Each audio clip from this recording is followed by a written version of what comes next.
ಶ್ರೀ ಗುರುಭ್ಯೋ ನಮಃ ಪರಮಗುರುಭ್ಯೋ ನಮಃ ಶ್ರೀಮದಾನಂದ ತೀರ್ಥ ಭಗವತ್ಪಾದಾಚಾರ್ಯ ಗುರುಭ್ಯೋ ನಮಃ. ಶ್ರೀರಾಮ ರಾಮ ರಾಮೇತಿ ರಮೇ ರಾಮೇ ಮನೋರಮೆ ಸಹಸ್ರನಾಮ ತತ್ತುಲ್ಯಂ ರಾಮನಾಮ ವರಾನನೆ ಮನೋಜವಂ ಮಾರುತತುಲ್ಯ ವೇಗಂ ಜಿತೇಂದ್ರಿಯಂ ಬುದ್ಧಿಮತಾಂ ವರಿಷ್ಠಂ ವಾತಾತ್ಮಜಂ ವಾನರಯೂಥ ಮುಖ್ಯಂ ಶ್ರೀರಾಮದೂತಂ ಶಿರಸಾ ನಮಾಮಿ. ಪೂಜ್ಯಾಯ ರಾಘವೇಂದ್ರಾಯ ಸತ್ಯಧರ್ಮ ರಥಾಯ ಚ ಭಜತಾಂ ಕಲ್ಪವೃಕ್ಷಾಯ ನಮತಾಂ ಕಾಮಧೇನವೇ.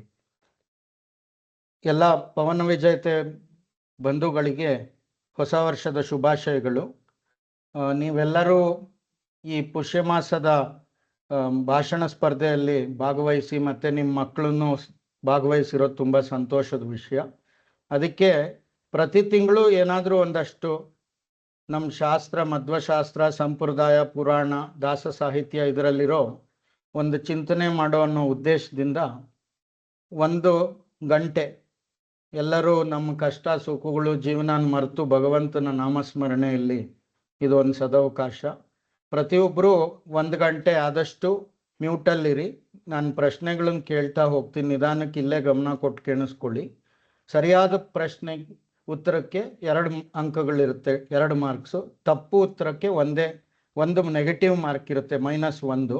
ಪ್ರತಿಯೊಬ್ಬರು ಹ್ಯಾಂಡ್ ಸಿಂಬಲನ್ನು ಒತ್ತಿ ನಿಮಗೆ ಸರಿಯಾದ ಉತ್ತರ ಗೊತ್ತಿದ್ರೆ, ಯಾರು ಫಸ್ಟು ಹ್ಯಾಂಡ್ ಸಿಂಬಲನ್ನು ನೀವು ಒತ್ತೀರಾ ಅವ್ರಿಗೆ ಉತ್ತರಕ್ಕೆ ಅವಕಾಶ ಕೊಡಲಾಗುತ್ತೆ. ಉತ್ತರ ಹೇಳುವಾಗ ಅನ್ಮ್ಯೂಟ್ ಮಾಡಿ ಉತ್ತರ ಹೇಳಿ.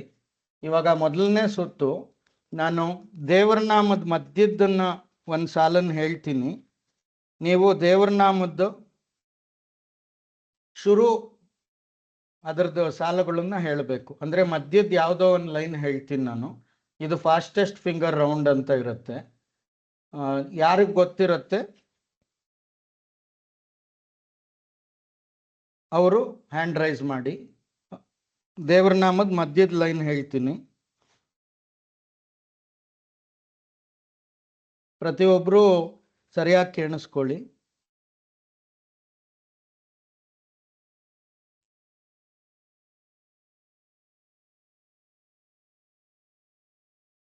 ಮೊದಲನೇ ಪ್ರಶ್ನೆ, ನಾನು ದೇವರ ನಾಮದ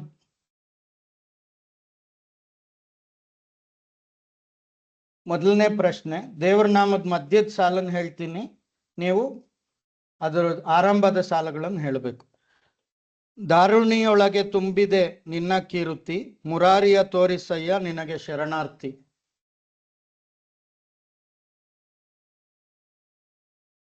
ಚಂದ್ರಿಕಾ ಮ್ಯಾಮ್, ಅಪ್ರಮೇಯ ಶರ್ಮಾ ಹೇಳಿ, ಅನ್ಮ್ಯೂಟ್ ಮಾಡಿ ಹೇಳಿ. ಕೇಳಿಸ್ತಾ ಇಲ್ಲ ನಿಮ್ದು.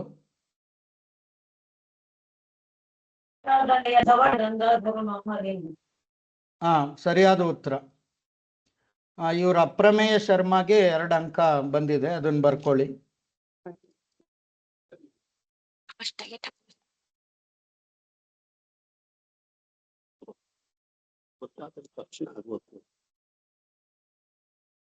ಮುಂದಿನ ಪ್ರಶ್ನೆ, ಎಲ್ಲರೂ ಅದನ್ನ 1 ನಿಮಿಷ ಎಲ್ಲರೂ ಮ್ಯೂಟ್ಗೆ ಹೋಗಿ. ಹಾರ ಹೀರ ವೈಜಯಂತಿ ತೋರ ಮುತ್ತಿನ ಹಾರ ಪದಕ, ಇದು ಯಾವ ಹಾಡಲ್ಲಿ ಬರುತ್ತೆ?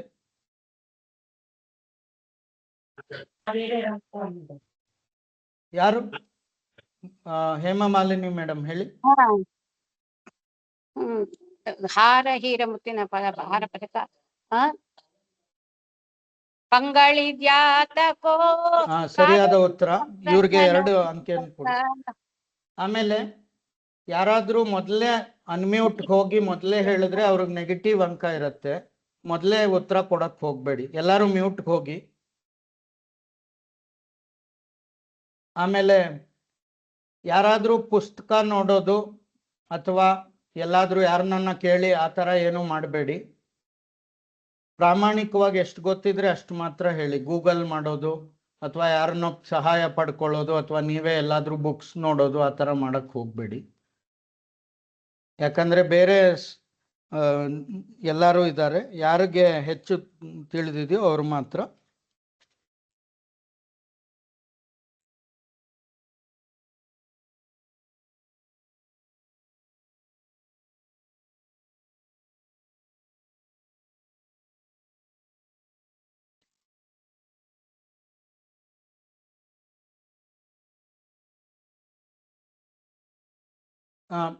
ಕೆಲವರು ನಾನು ಕೇಳಕ್ ಮುಂಚೆನೆ ಉತ್ತರ ಕೊಡ್ತಾ ಇದ್ದೀರಾ, ಅನ್ಮ್ಯೂಟ್ ಮಾಡ್ತಾ ಇದ್ದೀರಾ. ಆ ರೀತಿ ಯಾರು ಅನ್ಮ್ಯೂಟ್ ಮಾಡಬೇಡಿ.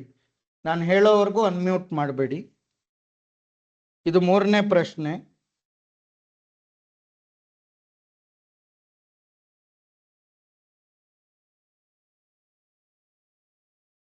ಅಲ್ಲಿದ್ದ ಬಕ ಹಿಡಂಬಕರೆಂಬ ರಕ್ಕಸರ ಲೋಕಕಂಟಕರನು ಬಲ್ಲಿದ ಅಸುರರ ಗೆಲಿದು ದ್ರೌಪದಿಯ ಕರವಿಡಿದು. ಅಪ್ರಮೇಯ ಶರ್ಮಾ, ನೀವು ಹೇಳಿ.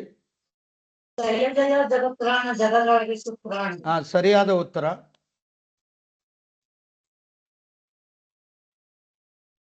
ಕೊಡಬೇಕಾಗಿತ್ತಲ್ಲ.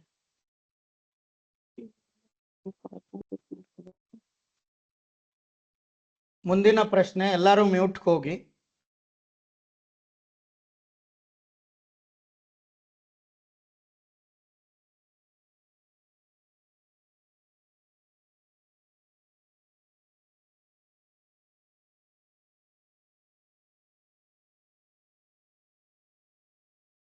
ಮುಂದಿನ ಪ್ರಶ್ನೆ.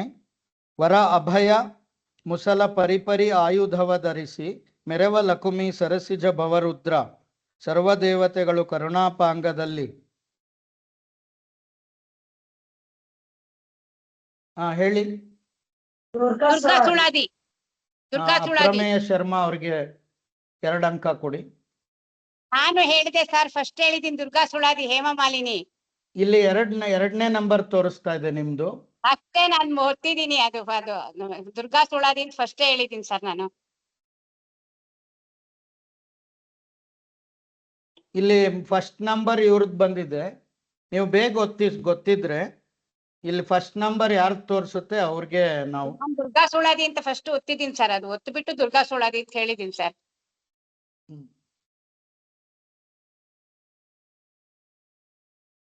ಮೇಡಮ್, ಇಲ್ಲಿ ನೀವು ಹ್ಯಾಂಡ್ ರೈಸ್ ಮಾಡಿದ್ರೆ ನಿಮ್ಮ ಹೆಸರು ಪಕ್ಕ ನಂಬರ್ ಬರುತ್ತೆ. ಯಾರು ಫಸ್ಟ್ ರೈಸ್ ಮಾಡ್ತಾರೋ ಅವ್ರ ಹೆಸರು ಪಕ್ಕ 1 ಅಂತ ಬರುತ್ತೆ. ಯಾರು ಸೆಕೆಂಡ್ ರೈಸ್ ಮಾಡ್ತಾರೋ ಅವ್ರ ಪಕ್ಕ 2 ಅಂತ ಬರುತ್ತೆ. ನಾವು ಅದನ್ನ ನೋಡ್ಕೊಂಡು ನಾವು ಇದು ಆನ್ಸರ್. ನೀವು ಆದಷ್ಟು ಬೇಗ ಒತ್ತಿ, ತಡ ಮಾಡಬೇಡಿ. ಎಲ್ಲರೂ ಮ್ಯೂಟ್ಗೆ ಹೋಗಿ. ಎಷ್ಟು ಪ್ರಶ್ನೆ ಆಯ್ತಾ? 5 ಆಯ್ತಾ 4 ಆಯ್ತಾ? 4 ಆಯ್ತು ಗುರುಗಳೇ. 4 ಆಯ್ತಾ?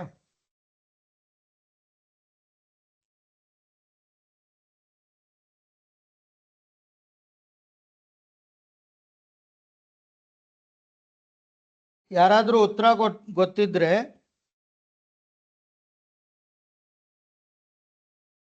ಆದಷ್ಟು ಬೇಗ ನೀವು ಹ್ಯಾಂಡ್ ರೈಸ್ ಮಾಡಿ.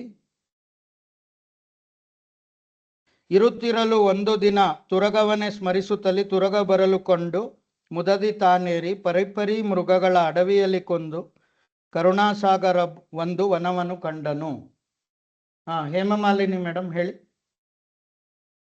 ಅನ್ಮ್ಯೂಟ್ ಮಾಡಿ ಹೇಳಿ. ಶ್ರೀನಿವಾಸ್ ಕಲ್ಯಾಣ. ಸರಿಯಾದ ಉತ್ತರ. 2 ಅಂಕ. ಹೇಮಮಾಲಿನಿ ಮೇಡಮ್ಗೆ 2 ಅಂಕ ಕೊಡಿ.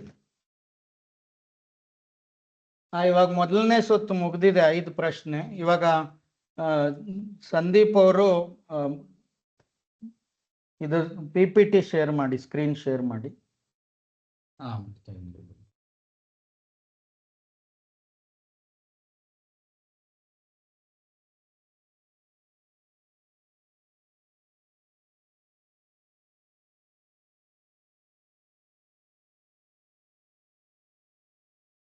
ಎಲ್ಲರೂ ಮ್ಯೂಟ್ಗೆ ಹೋಗಿ ನಿಮ್ಮ ಉತ್ತರ ಹೇಳಿದ ತಕ್ಷಣ.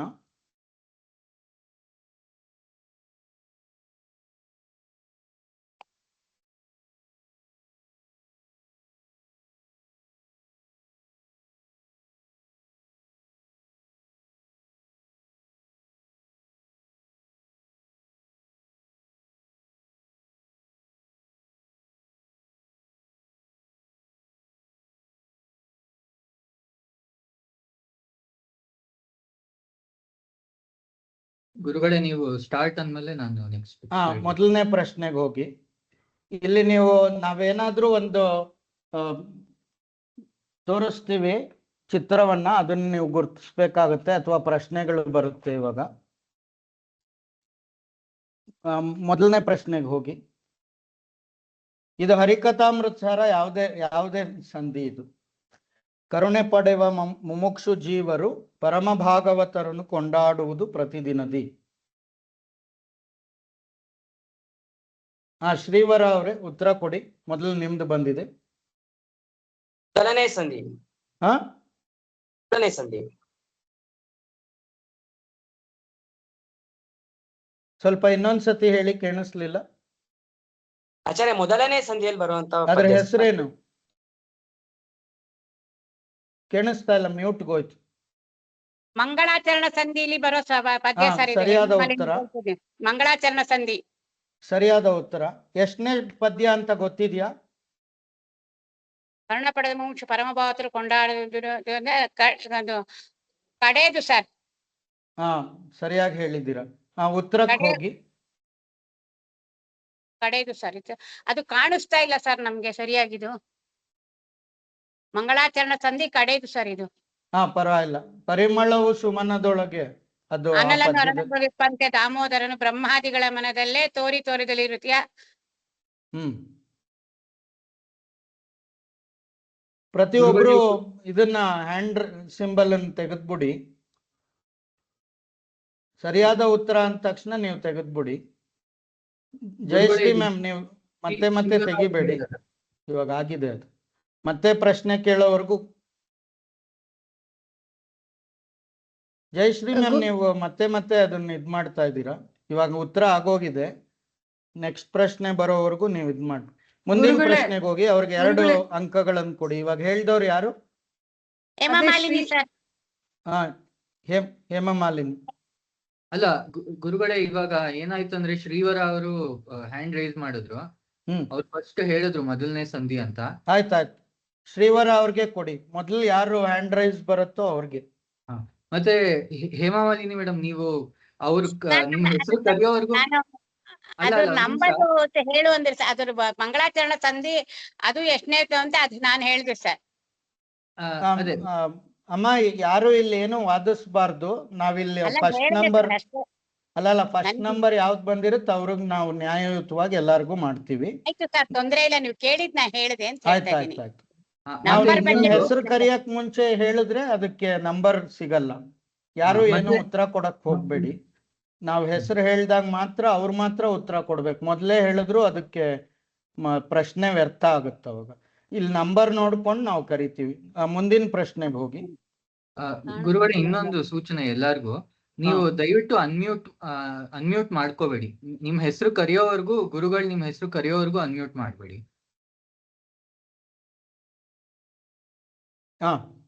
ಮುಂದಿನ ಪ್ರಶ್ನೆ. ಇದು ಉರುಕ್ರಮ ಶ್ರೀರಾಮಚಂದ್ರನು ಸೇತು ಮುಖದಲ್ಲಿ ನಿನ್ನೊಳು ಎಂತುಂಟೋ ಈಶನ ಅನುಗ್ರಹವು. ಇದು ಯಾವ ಸಂಧಿಯಲ್ಲಿ ಬರುತ್ತೆ? ಹರಿಕಥಾಮೃತಸಾರ ಯಾವ ಸಂಧಿಯಲ್ಲಿ ಬರುತ್ತೆ? ಮೊದಲು ಶ್ರೀವರ ಅವರು ಅನ್ಮ್ಯೂಟ್ ಮಾಡ್ಬೋದು. ಅವ್ರು ನಂಬರ್ 1 ಇದ್ದಾರೆ. ವಿಘ್ನೇಶ್ವರ ಸಂಧಿಯಲ್ಲಿ ಬರುವಂತ ಹೇಳ್ತಾ ಇರ್ತೀನಿ. ಅವ್ರ ಅಷ್ಟರಲ್ಲೇ ಬೇರೆ ನಾನಿನ್ನೇನ್ ಮಾಡಿ. ಶ್ರೀವರ ಅವ್ರು ಕೊಡಿ. ವಿಘ್ನೇಶ್ವರ ಸಂಧಿ ಅಂತ ಹೇಳಿದೀನಿ, ಕೈ ಹೊತ್ತಿದೀನಿ, ಎಲ್ಲ ಮಾಡಿದೀನಿ. ನಿಮ್ಮ ಹೆಸರೇ ಕರೀಲಿಲ್ಲಮ್ಮ. ಮತ್ತೆ ಮತ್ತೆ ನೀವು ಅದೇ ಮಾಡ್ತಾರೆ. ಮೊದಲು ನೀವು ಹೊಡಿಬೇಕು, ಅದು ಹ್ಯಾಂಡ್ ಸಿಂಬಲ್. ಶ್ರೀವರ ಅವ್ರಿಗೆ ಕೊಡಿ ಅಂಕೆ, 2 ಅಂಕಿ.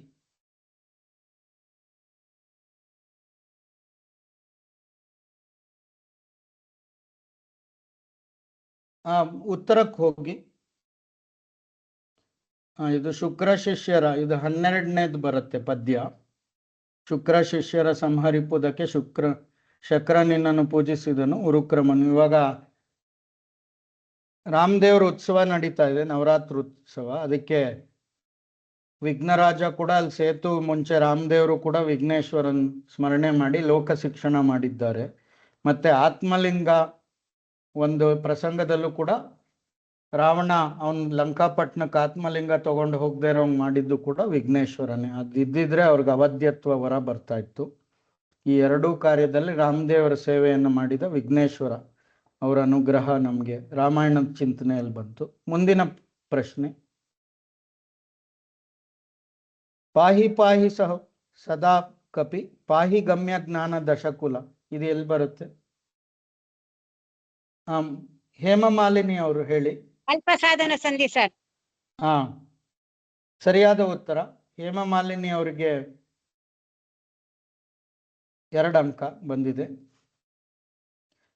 ಉತ್ತರಕ್ಕೆ ಹೋಗಿ. ಇದು 100 ಜನ ರುಜುಗಳ ಹೆಸರು ಬರುತ್ತೆ. ಹೌದು, 100 ಗಣ ರುಜುಗಳ ಹೆಸರಲ್ಲಿ ರುಜುಗಳ ಹೆಸರು ಬರುತ್ತೆ ಸರ್. ಅದು ಫುಲ್ಲು ಹಾ, ವಾಮನ ಪುರಾಣದಲ್ಲಿ ಹೇಳಿದ್ದಾರೆ. ಇದೆಲ್ಲ ವಾಮನ ಪುರಾಣದಲ್ಲಿ ಬಂದಿದೆ ಅಂತ ಬರುತ್ತೆ ಸರ್. ಅದೇ ನಾವಿಲ್ಲಿ ಇವಾಗ ರಾಮಾಯಣನ ಚಿಂತನೆ ಮಾಡ್ತಾ ಇದೀವಿ 9 ದಿವಸ. ಒಂದು ಸದಾ ಕಪಿ ಅಂತ ಕೂಡ ಇದ್ದಾರೆ ರುಜುಗಳು. ಹೌದು ಸರ್, ಸದಾಕಪಿ ಅಂದ್ರೆ ಕೂಡ ನಾವು ವರಕಪಿ ಅಂತ ಹೇಳ್ತೀವಲ್ಲ ಆಂಜನೇಯನ್ನ, ಅವರು ಒಂದು ಕಲ್ಪನೆ ಕಪಿ ಇದರಲ್ಲಿ ಇಟ್ಟು ಶಕ್ತಿಶಾಲಿ, ಬಲಶಾಲಿ ಅಂತ ಅರ್ಥ. ಮುಂದೆ ಜ್ಞಾನ ಕಾರ್ಯಕ್ಕೊಂದು, ದಶಕುಲ, ಶ್ರೋತವ್ಯ ಶ್ರವಣಕ್ಕೊಂದು, ಸಂಕೀರ್ತವ್ಯ ಸಂಕೀರ್ತನೆಗೆ ಒಂದು ಕಲ್ಪ, ಮಂತವ್ಯ ಅದನ್ನ ಮನನೆ ಮಾಡಕ್ಕೆ ಮತ್ತೆ ನೋಡ್ತಾ ಇರಕ್ಕೆ, ಹಂಗೆ ಗಂತವ್ಯ ಅಂದ್ರೆ ಜ್ಞಾನ ದೃಷ್ಟಿ ಯಾವ ಕಡೆ ಇರಬೇಕು, ಹಿಂಗೆ ಕ್ರವ್ಯನೆ, ಸ್ಮರ್ತವ್ಯನೆ ಸ್ಮರಣೆಗೆ, ಹೀಗೆ ಒಂದೊಂದು ಕಲ್ಪದಲ್ಲಿ ಒಂದೊಂದು ಸಾಧನೆ ಮಾಡ್ತಾರೆ. ಮುಂದಿನ ಪ್ರಶ್ನೆ.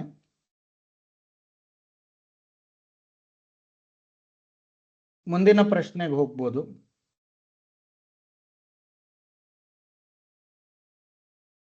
ಲಕುಮಿ ವಲ್ಲಭನು ಜೋಡು ಕರ್ಮವ ಜೀವರಳು ತಾ ಮಾಡಿ ಮಾಡಿಸಿ ಫಲಗಳುಣಿಸುವ. ಯಾವ ಸಂಧಿ, ಎಷ್ಟನೇ ಪದ್ಯ ಇದು?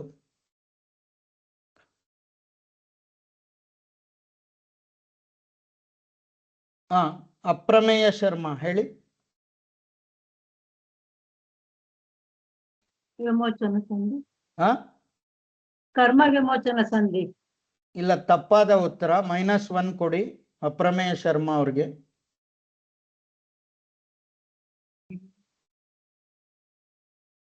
ಎರಡನೇವರು ಜಾಹ್ನವಿ ಅವ್ರು, ನೀವು ಉತ್ತರ ಕೊಡ್ಬೋದಾ?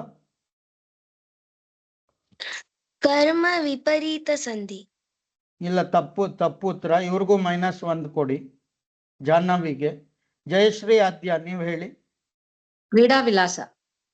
ತಪ್ಪಾದ ಉತ್ತರ. ಇವ್ರಿಗೂ -1 ಕೊಡಿ. ಹೇಮಮಾಲಿನಿ ಮೇಡಮ್.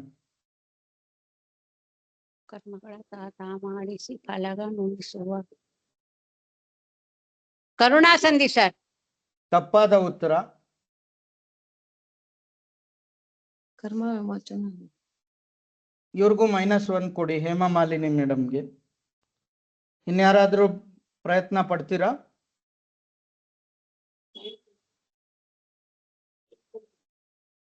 ಶ್ರೀವರ. ಆಚಾರ್ಯ ಲೋಪ ಸಂಧಿನ. ಹಾ, ಕರ್ಮ ವಿಮೋಚನ. ಶ್ರೀವರಗೆ -1 ಕೊಡಿ. ಬಿಂಬ ಪರೋಕ್ಷ ಅನ್ಸುತ್ತೆ. ಬಿಂಬ ಪರೋಕ್ಷ. ಯಾರು ಬಿಂಬ ಪರೋಕ್ಷ ಅಂದಿದ್ದು? ನಾನೇ ಸರ್, ಹೇಮಮಾಲಿನಿ. ಇನ್ನೊಂದು -1. ಎರಡೆರಡು ಸರಿ ಉತ್ತರ ಕೊಡಬೇಡಿ. ನೀವು ಪ್ರಯತ್ನ ಪಡ್ಬೇಕಾದ್ರೆ ಕೈ ಎತ್ತಿ. ಇವಾಗ ಯಾರಿಗೂ ಗೊತ್ತಿಲ್ಲ ಅನ್ಸತ್ತೆ. ಎಲ್ಲರೂ ಮ್ಯೂಟ್ಗೆ ಹೋಗಿ.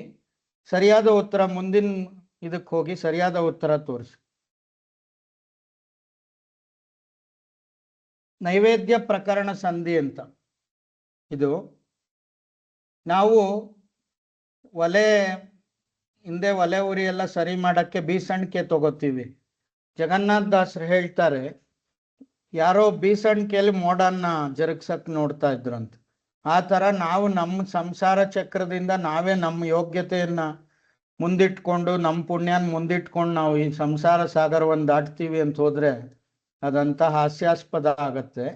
ಅದನ್ನ ದೇವ್ರು ನಮ್ಮ ಕೈಯಲ್ಲಿ ಮಾಡಿಸಿ ಆ ಫಲಗಳನ್ನು ನಮ್ಮ ಕೈಯಲ್ಲಿ. ಜೋಡು ಕರ್ಮವ ಜೀವರೊಳು, ಇಲ್ಲಿ ಮೋಡ ಕೈ ಬೀಸಣಿಕೆಯಿಂದಲೇ ಓಡಿಸುವನೆಂಬನ ಪ್ರಯತ್ನವು ಕೂಡುವುದೇ ಕಲ್ಪಾಂತಕ್ಕೆ ಅಂತ.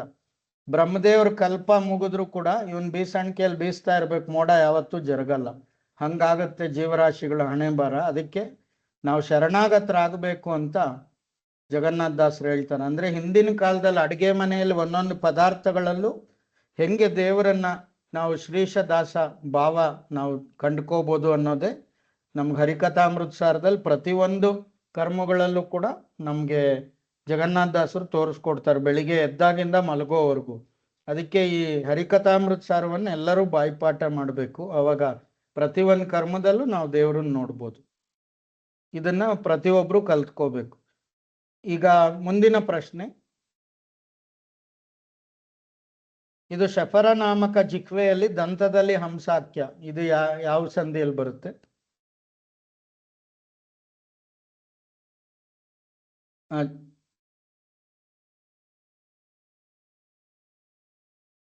ಶ್ರೀವರ. ಆಚಾರ್ಯ ಇದು ಭೋಜನ ರಸ ವಿಭಾಗ ಸಂಧಿಯಲ್ಲಿ ಬರುವಂತ. ಸರಿಯಾದ ಉತ್ತರ. ಶ್ರೀವರಗೆ 2 ಅಂಕ ಬಂದಿದೆ. ಮುಂದೆ ಸರಿಯಾದ ಉತ್ತರವನ್ನು ತೋರಿಸ್ಬೇಕು. ಮುಂದಿನ ಸ್ಲೈಡ್. ಕಪಿಲ ನರಹರಿ ಭಾರ್ಗವತ್ರಯ. ನಮ್ಗೆ ನಾಲ್ಗೆಯಲ್ಲಿ ರುಚಿ ನೋಡೋದು ಅಗಿಯೋದು ಇಷ್ಟೇ ಮಾಡಿದ್ರೆ ಪಶುಗಳ ತರ ನಮ್ಮ ಊಟ ಆಗುತ್ತೆ. ಅದರಲ್ಲಿ ಅನುಸಂಧಾನ ಇರಬೇಕು. ಪ್ರತಿಯೊಂದು ನಮ್ಮ ಅವಯವಗಳಲ್ಲೂ ಭಗವಂತನ ವ್ಯಾಪಾರವನ್ನು ಚಿಂತನೆ ಮಾಡಿ ಅವಾಗ ಹರಿಪ್ರಸಾದವನ್ನು ಸ್ವೀಕಾರ ಮಾಡಿದ್ರೆ ಮಾತ್ರ. ಒಳ್ಳೆ ನೈವೇದ್ಯ ಸ್ವಾಮಿಗಳೇ ಮಾಡಿರ್ಲಿ, ನಮ್ಮ ಗಮನ ಎಲ್ಲೋ ಇದು ಸುಮ್ಮನೆ ಮೂಕರಾಗಿ ತಿಂದ್ರೆ ದೇವ್ರ ನಾಮ ಸ್ಮರಣೆಯನ್ನು ಬಿಟ್ಟು ಅನುಸಂಧಾನ ಬಿಟ್ಟು ಅದಕ್ಕೇನು ಫಲ ಬರಲ್ಲ. ಭೋಜನ ರಸ ವಿಭಾಗ ಸಂಧಿಯನ್ನ ಸರಿಯಾಗಿ ನಾವು ಅಭ್ಯಾಸ ಮಾಡಿಕೊಂಡು ನಾವು ಶಫರನಾಮಕ ಭಗವಂತ ಜಿಕ್ವೆಯಲ್ಲಿದ್ದು ದಂತದಲ್ಲಿ ಹಂಸಾಕ್ಯ ಇದ್ದು ನಾವು ಪ್ರತಿದಿನ ಊಟ ಮಾಡ್ತಾ ಇದೀವಿ ಹುಟ್ಟದಾರಿಂದ, ಆದರೆ ನಮ್ಗೆ ಅನುಸಂಧಾನ ಗೊತ್ತಿಲ್ಲ. ಇದನ್ನ ನಾವು ಸರಿಯಾಗಿ ತಿಳ್ಕೋಬೇಕು. ಒಳ್ಳೆ ಸಾಧನೆ ಶ್ರೀವರ. ಮುಂದಿನ ಪ್ರಶ್ನೆ, ಇದು ಯಾವ ದೇವರು ಅಂತ ಹೇಳಿ?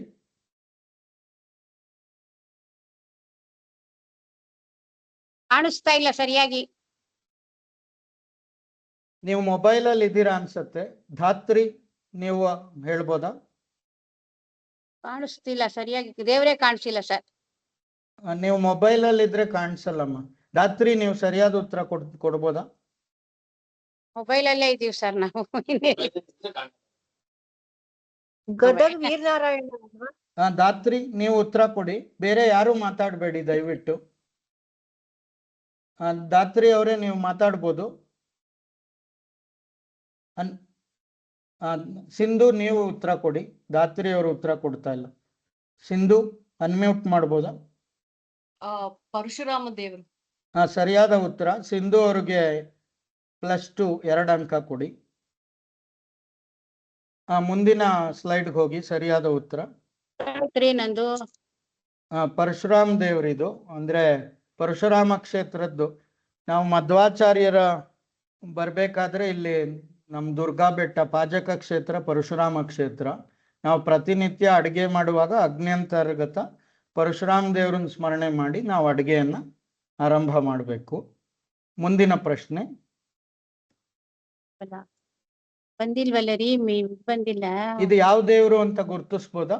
ಯಾರು ಏನು ಮಾತಾಡಬೇಡಿ ದಯವಿಟ್ಟು.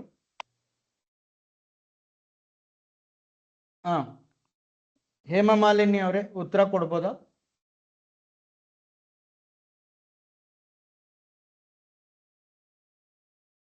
ಅನ್ಮ್ಯೂಟ್ ಮಾಡಿ ಹೇಮಮಾಲಿನಿ.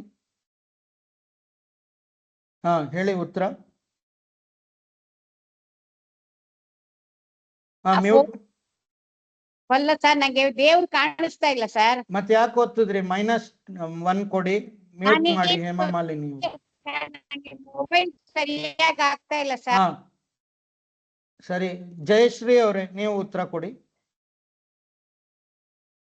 ಜಯಶ್ರೀ ಅವರೇ, ನೀವು ಉತ್ತರ ಕೊಡಿ. ಕೃಷ್ಣ. ಕೃಷ್ಣ ತಪ್ಪುತ್ತರ. ಜಯಶ್ರೀ ಅವರಿಗೆ -1 ಕೊಡಿ. ಧಾತ್ರಿ ಅವರೇ, ನೀವು ಅನ್ಮ್ಯೂಟ್ ಮಾಡಿ ಉತ್ತರ ಕೊಡಿ.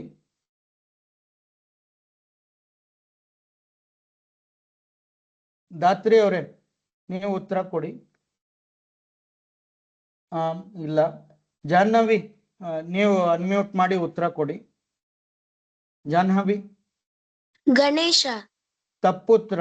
-1 ಕೊಡಿ. ಸುಮಾ ಶೇಷಗಿರಿ ಮೇಡಮ್, ನೀವು ಉತ್ತರ ಕೊಡಿ. ಮಹಾಲಕ್ಷ್ಮಿ. ಯಾವ ಕ್ಷೇತ್ರದ್ದು ಅಂತ ಹೇಳಬೇಕು. ಯಾವ ರೂಪ, ಯಾವ ಕ್ಷೇತ್ರದ್ದು, ಯಾವ ದೇವರು ಅಂತ ಹೇಳಬೇಕು. ಕಲ್ಲೂರು ಮಹಾಲಕ್ಷ್ಮಿ ದೇವರು. ತಪ್ಪಾದ ಉತ್ತರ. -1 ಕೊಡಿ. ಧಾತ್ರಿ ಅವರೇ, ನೀವು ಅನ್ಮ್ಯೂಟ್ ಮಾಡಿ ಹೇಳ್ಬೋದು. ಧಾತ್ರಿ.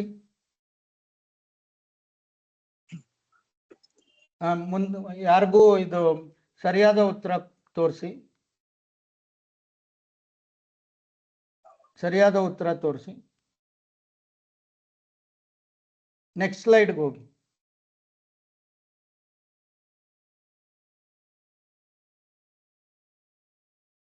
ಸಂದೀಪ್ ನೆಕ್ಸ್ಟ್ ಸ್ಲೈಡ್ಗೆ ಹೋಗ್ತೀರಾ? ಇದು ಕುಂಜಾರಿಗಿರಿ ದುರ್ಗ ಪಾಜಕ ಕ್ಷೇತ್ರದಲ್ಲಿ ಮಧ್ವಾಚಾರ್ಯರು ಇಲ್ಲೇ ಅವತಾರ ಮಾಡಿದ್ದು. ಇದು ರುಕ್ಮಿಣಿ ನವರಾತ್ರಿಯಲ್ಲಿ ರುಕ್ಮಿಣಿ ಅಲಂಕಾರ ಮಾಡಿದ್ದಾರೆ 3ನೇ ದಿವಸ. ಇದು ಕುಂಜಾರಿಗಿರಿ ದುರ್ಗ. ಪ್ರತಿಯೊಬ್ಬರು ನಾವು ಪರಶುರಾಮ ದೇವರು ದುರ್ಗಾನ ವಿಶೇಷವಾಗಿ ಸ್ಮರಣೆ ಮಾಡ್ಬೇಕು. ಕಲಿಯುಗದಲ್ಲಿ ನಮ್ಗೆ ಅಜ್ಞಾನ ನಾಶ ಆಗ್ಬೇಕಾದ್ರೆ ದುರ್ಗಾ ಅನುಗ್ರಹ ಬೇಕೇ ಬೇಕು. ತಮೋಗುಣ ನಾಶಿ ಅಂತ ಬರುತ್ತೆ, ವಿಜಯದಾಸರು ಹೇಳ್ತಾರೆ. ಮುಂದಿನ ಪ್ರಶ್ನೆ, ಇದು ಯಾವ ಕ್ಷೇತ್ರ ಅಂತ ಹೇಳ್ಬೋದಾ? ಯಾರ ಬೃಂದಾವನ, ಯಾವ ಕ್ಷೇತ್ರ ಅಂತ?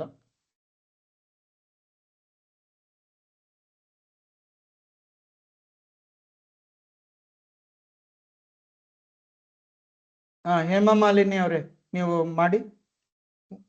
ಸುಮಾ ಶೇಷಗಿರಿ ಫಸ್ಟ್ ನಂಬರ್ ಇದೆ.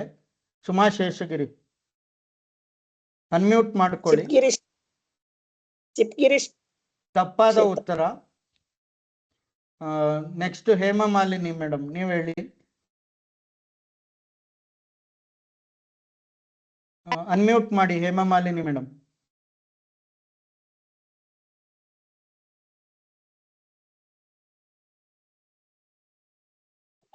ನಂಗೆ ಸ್ಲೈಡೇ ಕಾಣಿಸಲ್ಲ ಸರ್, ಮೊಬೈಲ್ ಅಲ್ಲಿ ಸ್ಲೈಡ್ ಕಾಣಿಸ್ತಾ ಇಲ್ಲ, ನಾನೇನು ಉತ್ತರ ಹೇಳಿ? ಏನ್ ದೇವ್ರುಗಳೇ ಕಾಣಿಸ್ತಿಲ್ಲ. ಕಾಣಿಸಿದ್ರೆ ಏನೇನ ಪ್ರಯತ್ನ ಪಡ್ಬೋದು, ನೋಡಿ ದೇವ್ರೇ ಕಾಣಿಸ್ತಿಲ್ಲ ಆಯ್ತು, ನಂಗೆ. ನೀವು ಇದು ಮತ್ತೆ ಹಂಗಾರೆ ಹ್ಯಾಂಡ್ ರೈಸ್ ಮಾಡಬೇಡಿ. ಯಾರಿಗೂ ಗೊತ್ತಿಲ್ಲ. ಮುಂದಿನ ಇದಕ್ಕೆ ಹೋಗಿ. ಯಾರಾದ್ರೂ ಹೇಳ್ತೀರಾ? 1 ನಿಮಿಷ ಇರಿ. ಯಾರಾದ್ರೂ ಹೇಳ್ತೀರಾ? ಹ್ಯಾಂಡ್ ರೈಸ್ ಮಾಡಿ. ಎಸ್. ಆಯ್ತು, ಇನ್ನೊಂದು ಚಾನ್ಸ್ ತಗೊಳ್ಳಿ. ಸುಮಾ ಮೇಡಮ್ ಹೇಳಿ. ನಿಮಿಷ. ಉದ್ದಂಡ ರಾಮತೀರ್ಥ. ಸರಿಯಾದ ಉತ್ತರ. ಉದ್ದಂಡ ರಾಮಚಂದ್ರ ತೀರ್ಥ. ಆದ್ರೆ ಇದಕ್ ನಿಮ್ಗೆ ಅಂಕ ಬರಲ್ಲ. ವಂದನಾ ದೇಶಪಾಂಡೆ ಅವರು ಇಲ್ಲಿ ಮಾಡಿದ್ರು, ಅಷ್ಟರಲ್ಲಿ ಇದು ಬಂತು. ನೀವು ಹ್ಯಾಂಡ್ ರೈಸ್ ಮಾಡಿಲ್ಲ ಅನ್ಸುತ್ತೆ ಇಲ್ಲಿ. ಹ್ಯಾಂಡ್ ರೈಸ್ ಮಾಡಿದೆ ನಾನು ಆಕ್ಚುಲಿ. ಅಲ್ಲ, ಈಗ ಸೆಕೆಂಡ್ ಬಂತು, ವಂದನಾ ಅವ್ರು ಮಾಡಿದ್ರು. ಮುಂದಿನ ಸ್ಲೈಡ್ಗೆ ಹೋಗಿ. ಯಾರಿಗೂ ಇದರಿಂದ ಮಾರ್ಕ್ಸ್ ಬರಲ್ಲ ಇದರಿಂದ. ಮುಂದಿನ ಸ್ಲೈಡ್ಗೆ ಹೋಗಿ. ಸರಿಯಾದ ಉತ್ತರ. ಮತ್ತೆ ಇನ್ನೊಂದು ಸಜೆಷನ್ ಇವ್ರು ಹೇಮಮಾಲಿನಿ ಮೇಡಮ್ ಅವ್ರಿಗೆ, ನೀವು ಮೊಬೈಲ್ ನ ಸ್ವಲ್ಪ ಕ್ರಾಸ್ ಆಗಿ ಇಟ್ಕೊಳ್ಳಿ. ಅಂದ್ರೆ ಲ್ಯಾಂಡ್ಸ್ಕೇಪ್ ಮೋಡಲ್ ಇಟ್ಕೊಂಡ್ರೆ ನಿಮ್ಗೆ ಅಡ್ಡಡ್ಡ ಇಟ್ಕೊಳ್ಳಿ ಅಮ್ಮ, ಅವಾಗ ನಿಮಗೆ ಕಾಣಿಸುತ್ತೆ.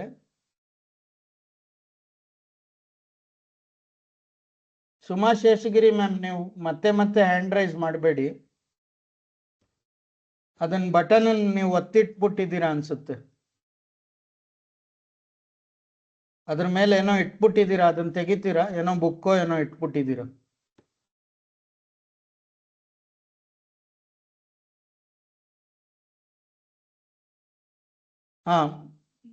ಇದು ಪೆನುಗೊಂಡಾಗ ಹೋಗುವ ಚೆಕ್ ಪೋಸ್ಟ್ ಹತ್ರ ಶ್ರೀಪಾದರಾಜರ ಮಠದ ಉದ್ದಂಡ ರಾಮಚಂದ್ರ ತೀರ್ಥರು ಅಂತ ಚೆಕ್ ಪೋಸ್ಟ್ ಹತ್ರ ಬರುತ್ತೆ.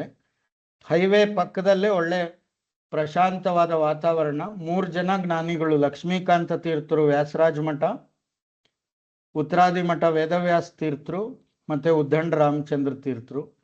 ಒಳ್ಳೆ ವ್ಯಾಸರಾಜರ ಒಂದು ದೊಡ್ಡ ಸಂಚಾರ ಮಾಡಿ ದಿಗ್ವಿಜಯ ಮಾಡಿದ ಕ್ಷೇತ್ರ ಇದು. ಇಲ್ಲಿ 3 ಜನ ಅಪರೋಕ್ಷ ಜ್ಞಾನಿಗಳಿದ್ದಾರೆ.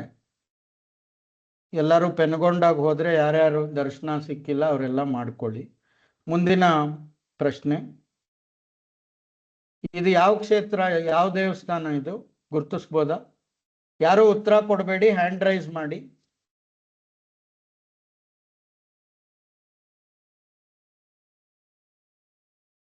ಒಂದ್ 2-3 ಹ್ಯಾಂಡ್ ರೈಸ್ ಮಾಡಿ, ಆಮೇಲೆ ನಾನು ಇದು ಮಾಡ್ತೀನಿ. ಮೊದಲು ಜಾಹ್ನವಿ ಅವ್ರು ಹ್ಯಾಂಡ್ ರೈಸ್ ಮಾಡಿದ್ದೀರಾ, ನೀವು ಅನ್ಮ್ಯೂಟ್ ಮಾಡಿ ಉತ್ತರ ಕೊಡಿ.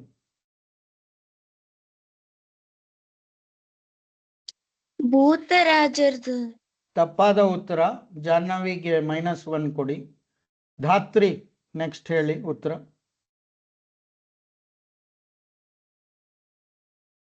ಧಾತ್ರಿ.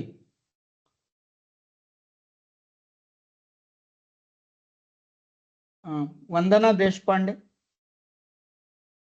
ಉಡುಪಿ ಅನಂತೇಶ್ವರ ಟೆಂಪಲ್. ಸರಿಯಾದ ಉತ್ತರ.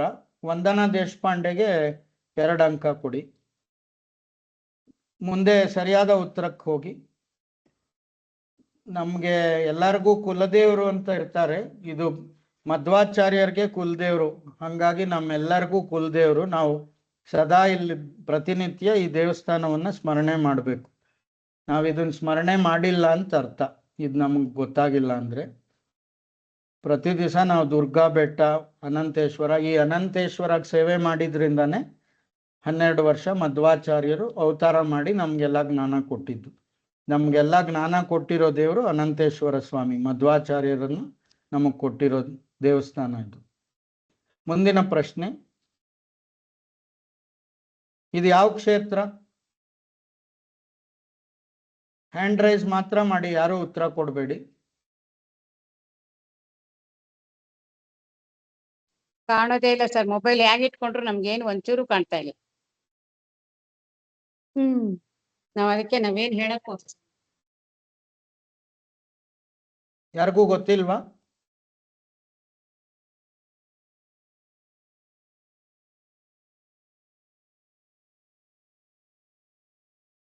ಜಯಶ್ರೀ, ಆದ್ಯ, ನೀವು ಅನ್ಮ್ಯೂಟ್ ಮಾಡಿ ಉತ್ತರ ಕೊಡಿ.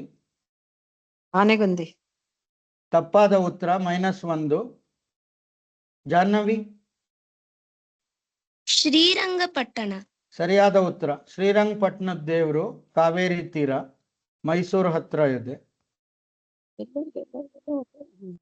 ಮುಂದಿನ ಸರಿಯಾದ ಉತ್ತರ ತೋರಿಸಿ. ನಾವು ಬರೀ ದರ್ಶನ ಮಾಡ್ಕೊಂಡ್ ಬರ್ತೀವಿ, ಆದ್ರೆ ಅದನ್ನ ಮನ್ಸಲ್ಲಿ ಆ ಚಿತ್ರಣವನ್ನ ಇಟ್ಕೊಂಡಿಲ್ಲ ಅಂತ ಅರ್ಥ. ಪ್ರತಿನಿತ್ಯ ಅದ್ರ ಸ್ಮರಣೆ ಮಾಡಿದ್ರೆ ನಮಗ್ ನೋಡಿದ ತಕ್ಷಣ ಗೊತ್ತಾಗುತ್ತೆ. ಹೇಗೆ ಅಕ್ರೂರ ಒಳಗಡೆ ಇರೋ ದೇವ್ರನ್ನ ಮತ್ತೆ ಹೊರಗಡೆ ರಥಾರೂಢನಾಗಿರೋ ಮುಣುಗ್ದಾಗೂ ಕೃಷ್ಣ ಕಾಣ್ತಿದ್ದ, ಮೇಲೂ ಕೃಷ್ಣ ಕಾಣ್ತಿದ್ದ. ಆ ಥರ ನಾವು ಕ್ಷೇತ್ರಗಳಿಗೆ ಹೋಗೋದು ದೊಡ್ಡ ವಿಷಯ ಅಲ್ಲ, ಅದನ್ನ ಸ್ಮರಣೆ ಮಾಡಬೇಕು, ಜ್ಞಾಪಕ ಇಟ್ಕೋಬೇಕು ಪ್ರತಿ ದಿವಸ. ಮುಂದಿನ ಪ್ರಶ್ನೆ, ಇದು ಯಾವ ದೇವಸ್ಥಾನ?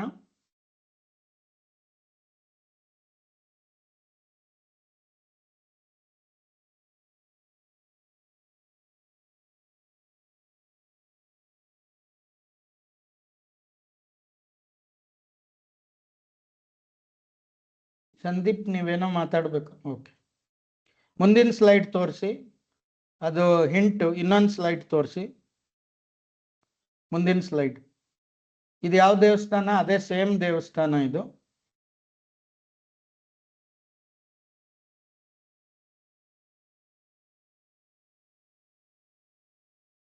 ಒಂದು ಹಿಂಟ್ ಏನಂದ್ರೆ ಘಟೋತ್ಕಚ ಓಡಾಡಿದ ಕ್ಷೇತ್ರ ಇದು. ಹೇಳಿ ಸುಮಾ ಶೇಷಗಿರಿ.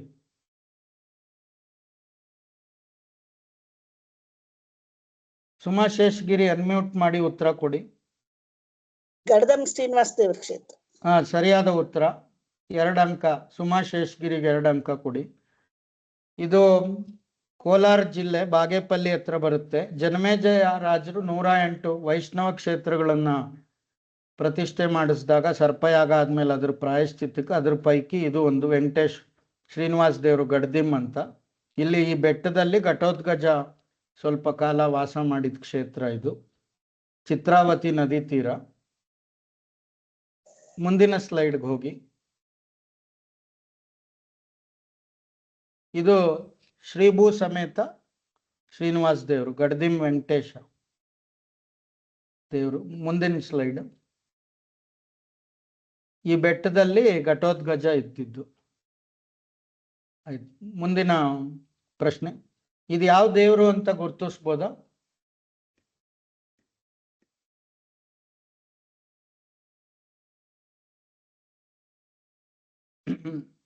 ಕಾಳಿಂಗ ಮರ್ದನ. ಅಮ್ಮ ಉತ್ತರ ಕೊಡಬೇಡಿ, ತಪ್ಪಾದ ಉತ್ತರ. ನಾವು ಹೆಸರು ಹೇಮಮಾಲಿನಿ ಅವ್ರಿಗೆ -1 ಅಂಕ ಕೊಡಿ. ನಾವು ಹೆಸರು ಹೇಳೋವರೆಗೂ ಯಾರು ಉತ್ತರ ಕೊಡಬಾರ್ದು. ಶ್ರೀವರ, ಅನ್ಮ್ಯೂಟ್ ಮಾಡಿ ಹೇಳ್ಬೋದಾ ಉತ್ತರ? ಆಚಾರ್ಯ ಇದು ಕಾಳಿಂಗ ಮರ್ದನ. ಯಾವ ಮಠದ್ದು ಅಂತ ಹೇಳ್ಬೇಕು. ಕೃಷ್ಣ ಅನ್ನೋದು ಎಲ್ಲಾರ್ಗೂ ಗೊತ್ತು, ಇದು ಎಲ್ಲಿದು ಅಂತ ಹೇಳ್ಬೇಕು. ಎಲ್ಲಿ ನೋಡಿದ್ದೀರಾ ನೀವು? ಮಠದ್ದು. ಯಾವ ಮಠದ್ದು ಅಥವಾ ಯಾವ ದೇವಸ್ಥಾನದಲ್ಲಿ ಎಲ್ಲಿ ನೋಡಿದ್ದೀರಾ ಅಂತ ಹೇಳ್ಬೇಕು. ಶ್ರೀವರಾಗ್ -1 ಅಂಕಿ. ಸುಮಾ ಶೇಷಗಿರಿ ನೀವ್ ಹೇಳಿ ಎರಡನೇವರು. ಅದೇ ಕಾಳಿಯ ಮರ್ದನನೇ. ಸುಮಾ ಶೇಷಗಿರಿಗೂ -1 ಕೊಡಿ. ವಂದನಾ ದೇಶಪಾಂಡೆ. ಕಾಳಿಂಗ ಮರ್ದನ್ ಅದಮಾರು ಮಠದ ತಪ್ಪಾದ ಉತ್ತರ. -1 ಕೊಡಿ ವಂದನಾ ದೇಶಪಾಂಡೆಗೆ. ಜಯಶ್ರೀ ಆದ್ಯ. ಇದು ವ್ಯಾಸರಾಯ ಮಠದ. ತಪ್ಪಾದ ಉತ್ತರ. ಜಯಶ್ರೀ ಅವ್ರಿಗೂ -1 ಕೊಡಿ. ಜಯಶ್ರೀ ಆದ್ಯ. ಹೇಮಾ ಮಾಲಿನಿ.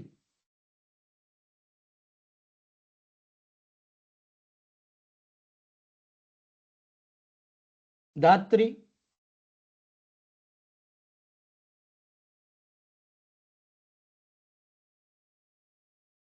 ಧಾತ್ರಿ ಅವ್ರದ್ದು ಏನೋ ಪ್ರಾಬ್ಲಮ್ ಇದೆ ಅನ್ಸುತ್ತೆ, ಆಯ್ತು. ಮೈಕ್ ವರ್ಕ್ ಆಗ್ತಿಲ್ಲ. ಸರಿ ಸರಿ. ಅವರು ಶ್ರೀವರ. ಪ್ರತಿ ಅನ್ಮ್ಯೂಟ್ ಮಾಡಿದಾಗ್ಲೂ ವಾಯ್ಸ್ ಬರ್ತಿಲ್ಲ. ಶ್ರೀವರ ಹೇಳ್ಬೋದು. ಹಾ ಕಾಳಿಂಗ ಮರ್ದನದ ವಾಯ್ಸ್ ಕೇಳಿಸ್ತಾ ಇಲ್ವಂತೆ ಅವ್ರದ್ದು. ಶ್ರೀವರ ಏನು ಉತ್ತರ? ಕೃಷ್ಣಾಪುರ ಮಠದ್ದು ಕಾಳಿಂಗ ಮರ್ದನ ಪ್ರತಿಮೆ ಇದೆ. ನೀನೇ ಹೇಳಿದ್ಯಾ, ಯಾರನ್ನ ಹೇಳ್ಕೊಟ್ರ ಶ್ರೀವರ? ಹಾ? ಯೋಚನೆ ಮಾಡಿ ಫಸ್ಟ್ ನಾನು ಬರೀ ಕಾಳಿಂಗ ಮರ್ದನ ಅಂತ ಹೇಳಿದ್ದು, ಆಯ್ತು, ಆಮೇಲೆ ಸರಿಯಾದ ಗೊತ್ತಾಯ್ತು. ಉತ್ತರ. ಅದು -1 ಹಂಗೆ ಇರ್ಲಿ, ಇದು ಮತ್ತೆ +2 ಅಂತ ಕೊಡಿ. ಇದು ಕೃಷ್ಣಾಪುರ ಮಠದ್ದು ಕಾಳಿಂಗ ಮರ್ದನ ಕೃಷ್ಣ. ನಾವು ಮಧ್ವಾಚಾರ್ಯರು ಬಂದು ಅಷ್ಟಮಠವನ್ನ ಸ್ಥಾಪನೆ ಮಾಡಿ ಒಂದೊಂದು ಬಾಲಯತಿಗಳಿಗೆ ಒಂದೊಂದು ಪಟ್ಟದ ದೇವರುಗಳನ್ನು ಕೊಟ್ಟಿದ್ದಾರೆ. ಪ್ರತಿದಿನ ಅಷ್ಟಮಠದ ಪಟ್ಟದ ದೇವರುಗಳನ್ನು ಸ್ಮರಣೆ ಮಾಡಬೇಕು. ಇದು ಕೃಷ್ಣಾಪುರ ಮಠದ ಜನಾರ್ದನ ತೀರ್ಥರಿಗೂ ಅನುಗ್ರಹ ಮಾಡಿ ಕೊಟ್ಟಿರೋದು. ನಾವು ಕೃಷ್ಣಾಪುರ ಮಠದ ಸಂಸ್ಥಾನ ಪೂಜೆ ನೋಡಿದ್ರೆ ಈ ಕಾಳಿಂಗ ಮರ್ದನ ಕೃಷ್ಣ ದೇವರನ್ನು ನೋಡ್ಬೋದು. ಮುಂದಿನ ಸರಿಯಾದ ಉತ್ತರ ಇದು ದ್ವಿಭುಜ ಕಾಳಿಯ ಮರ್ದನ ಅಂತ ಹೇಳ್ತೀವಿ. ಮುಂದಿನ ಪ್ರಶ್ನೆ, ಇದು ಯಾವ ದೇವರು ಅಂತ ಗುರ್ತಿಸ್ಬೋದಾ?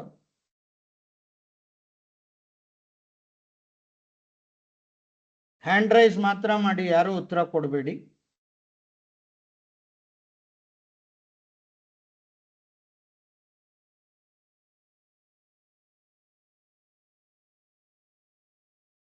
ಜಯಶ್ರೀ ಆದ್ಯ ನೀವು ಹೇಳಿ. ನಟರಾಜ. ತಪ್ಪಾದ ಉತ್ತರ. -1. ಬೇರೆ ಯಾರಾದ್ರೂ ನೋಡಿದ್ದೀರಾ ಈ ದೇವರನ್ನ? ಗೊತ್ತಾಯ್ತು.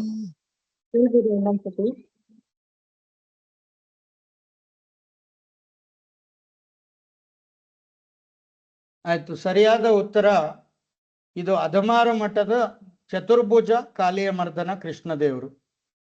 ಕೃಷ್ಣಾಪುರ ಮಠದ 2 ಕೈ ಇದೆ. ನಾವು ಎಷ್ಟೋ ಸಂಸ್ಥಾನ ಪೂಜೆಗಳನ್ನು ನೋಡ್ತೀವಿ, ಆದರೆ ನಮಗೆ ಸರಿಯಾಗಿ ಅದ್ರ ಬಗ್ಗೆ ಜ್ಞಾನ ಇರಲ್ಲ, ಆಸಕ್ತಿ ಇರಲ್ಲ. ಸುಮ್ಮನೆ ಸ್ವಾಮಿಗಳ ಪೂಜೆ ಯಾವಾಗ ಮುಗಿಸ್ತಾರೋ, ಮಂತ್ರಾಕ್ಷತೆ ಯಾವಾಗ ಕೊಡ್ತಾರೆ, ಯಾವಾಗ ಊಟ ಎಲೆ ಸಿಕ್ಕುತ್ತೋ ಇಲ್ವೋ, ಇದ್ರ ಕಡೆ ಗಮನ ಇರುತ್ತೆ. ನಮಗೆ ಅದಕ್ಕೆ ದೇವರ ಅನುಗ್ರಹ ತುಂಬಾ ಕಷ್ಟ ಆಗೋದು. ಪ್ರತಿಯೊಂದನ್ನು ನಾವು ಬರ್ಕೋಬೇಕು, ದಿನ ಸ್ಮರಣೆ ಮಾಡಬೇಕು. ಅದು ಯಾಕೆ 2 ಕೈ ಇದೆ, ಇದಕ್ಕೆ ಯಾಕೆ 4 ಕೈ ಇದೆ, ಅದನ್ನೆಲ್ಲ ತಿಳಿದವ್ರ ಹತ್ರ ಕೇಳಿ ನಾವು ಚಿಂತನೆ ಮಾಡಬೇಕು.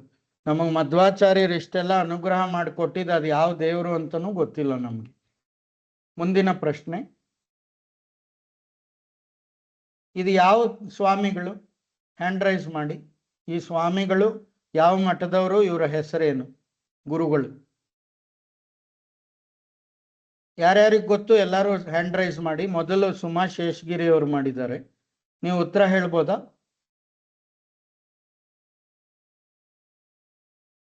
ಅನ್ಮ್ಯೂಟ್ ಮಾಡಿ. ಭೀಮನ್ಕಟ್ಟೆ ಸ್ವಾಮಿಗಳು. ಹೆಸರು?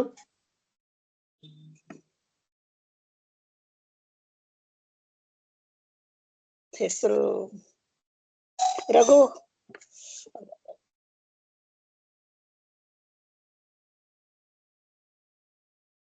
ರಘುಮಾನ್ಯ ತೀರ್ಥರ. ಸರಿಯಾದ ಉತ್ತರ. ರಘುಮಾನ್ಯ ತೀರ್ಥ. ಯೋಚನೆ ಮಾಡೋದು ಯಾಕೆ ಅಂದ್ರೆ ನಾವು ಸ್ಮರಣೆ ಮಾಡ್ತಾ ಇಲ್ಲ ಅಂತ ಅದರ ಅರ್ಥ. ಆದ್ರೂ ಸರಿಯಾಗಿ ಉತ್ತರ ಕೊಟ್ಟಿದ್ದೀರಾ. 2 ಅಂಕ ಬಂದಿದೆ ಸುಮಾ ಶೇಷಗಿರಿ ಅವ್ರಿಗೆ. ಪ್ರತಿನಿತ್ಯ ನಾವು ಪ್ರಾತಃ ಸ್ಮರಣೆ ಗುರುಗಳನ್ನ ಒಂದು ಲಿಸ್ಟ್ ಮಾಡಿಕೊಂಡು ಒಳ್ಳೆ ತಪಸ್ವಿಗಳದೆಲ್ಲ ನಾವು ಮಾಡ್ಬೇಕು. ಇವರು ಬೆಳಿಗ್ಗೆ 3 ಗಂಟೆಗೆ ಭೀಮಸೇತುಲ್ ಹೋಗಿ ಭೀಮನ ಕಟ್ಟೆಯಲ್ಲಿ ಅಖಂಡ ಒಂದು 10-11 ಗಂಟೆವರೆಗೂ ಪ್ರತಿನಿತ್ಯ ಜಪ ಮಾಡ್ತಾ ಇದ್ರು ಅಂತ ಮಹಾ ತಪಸ್ವಿಗಳು ಭೀಮನಕಟ್ಟೆ ರಘುಮಾನ್ಯ ತೀರ್ಥರು. ಮುಂದೆ ಸರಿಯಾದ ಉತ್ತರಕ್ಕೆ ಹೋಗಿ. ನೆಕ್ಸ್ಟ್ ಮುಂದಿನ ಪ್ರಶ್ನೆ, ಇದು ಯಾವ ಸ್ವಾಮಿಗಳು, ಯಾವ ಮಠ?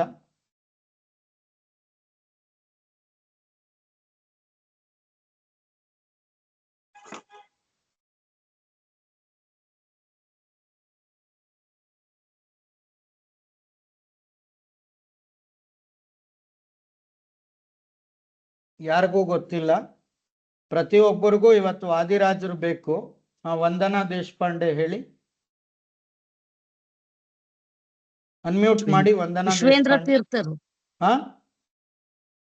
ವಿಶ್ವೇಂದ್ರ ತೀರ್ಥರು ಸೋದೆ ಮಠ. ನಿಮಗ್ ಗೊತ್ತಿತ್ತಾ? ನೀವೇ ಯಾರನ್ನ ಕೇಳಿದ್ರ? ಯಾರನ್ನೂ ಕೇಳಿಲ್ಲ, ನಾನು ಹೇಳ್ತಾ ಇದ್ದೀನಿ. ಅದ್ ಮ್ಯೂಟ್ ಆಯ್ತು, ಸರಿಯಾದ ಉತ್ತರ 2 ಅಂಕ ಕೊಡಿ. ಇವಾಗಿರೋ ವಿಶ್ವವಲ್ಲಭ ತೀರ್ಥರ ಗುರುಗಳು ವಿಶ್ವೋತ್ತಮ ತೀರ್ಥರು.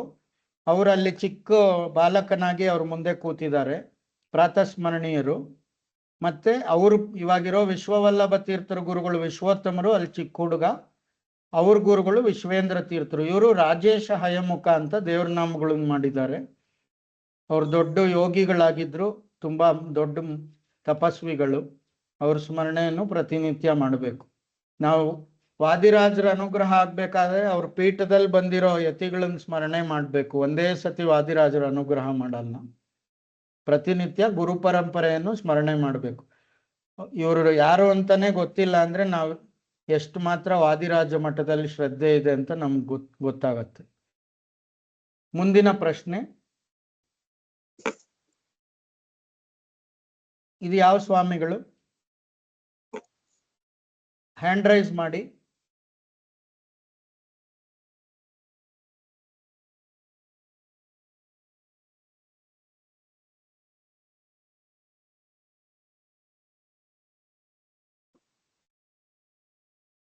ಅಪ್ರಮೇಯ ಶರ್ಮಾ ಹೇಳಿ ಉತ್ತರ.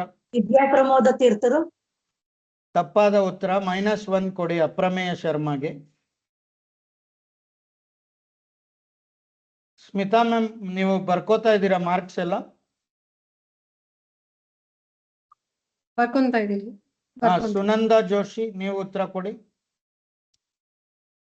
ಸತ್ಯಪ್ರಮೋದ ತೀರ್ಥರು ಉತ್ತರಾದಿ ಮಠ. ತಪ್ಪಾದ ಉತ್ತರ, -1.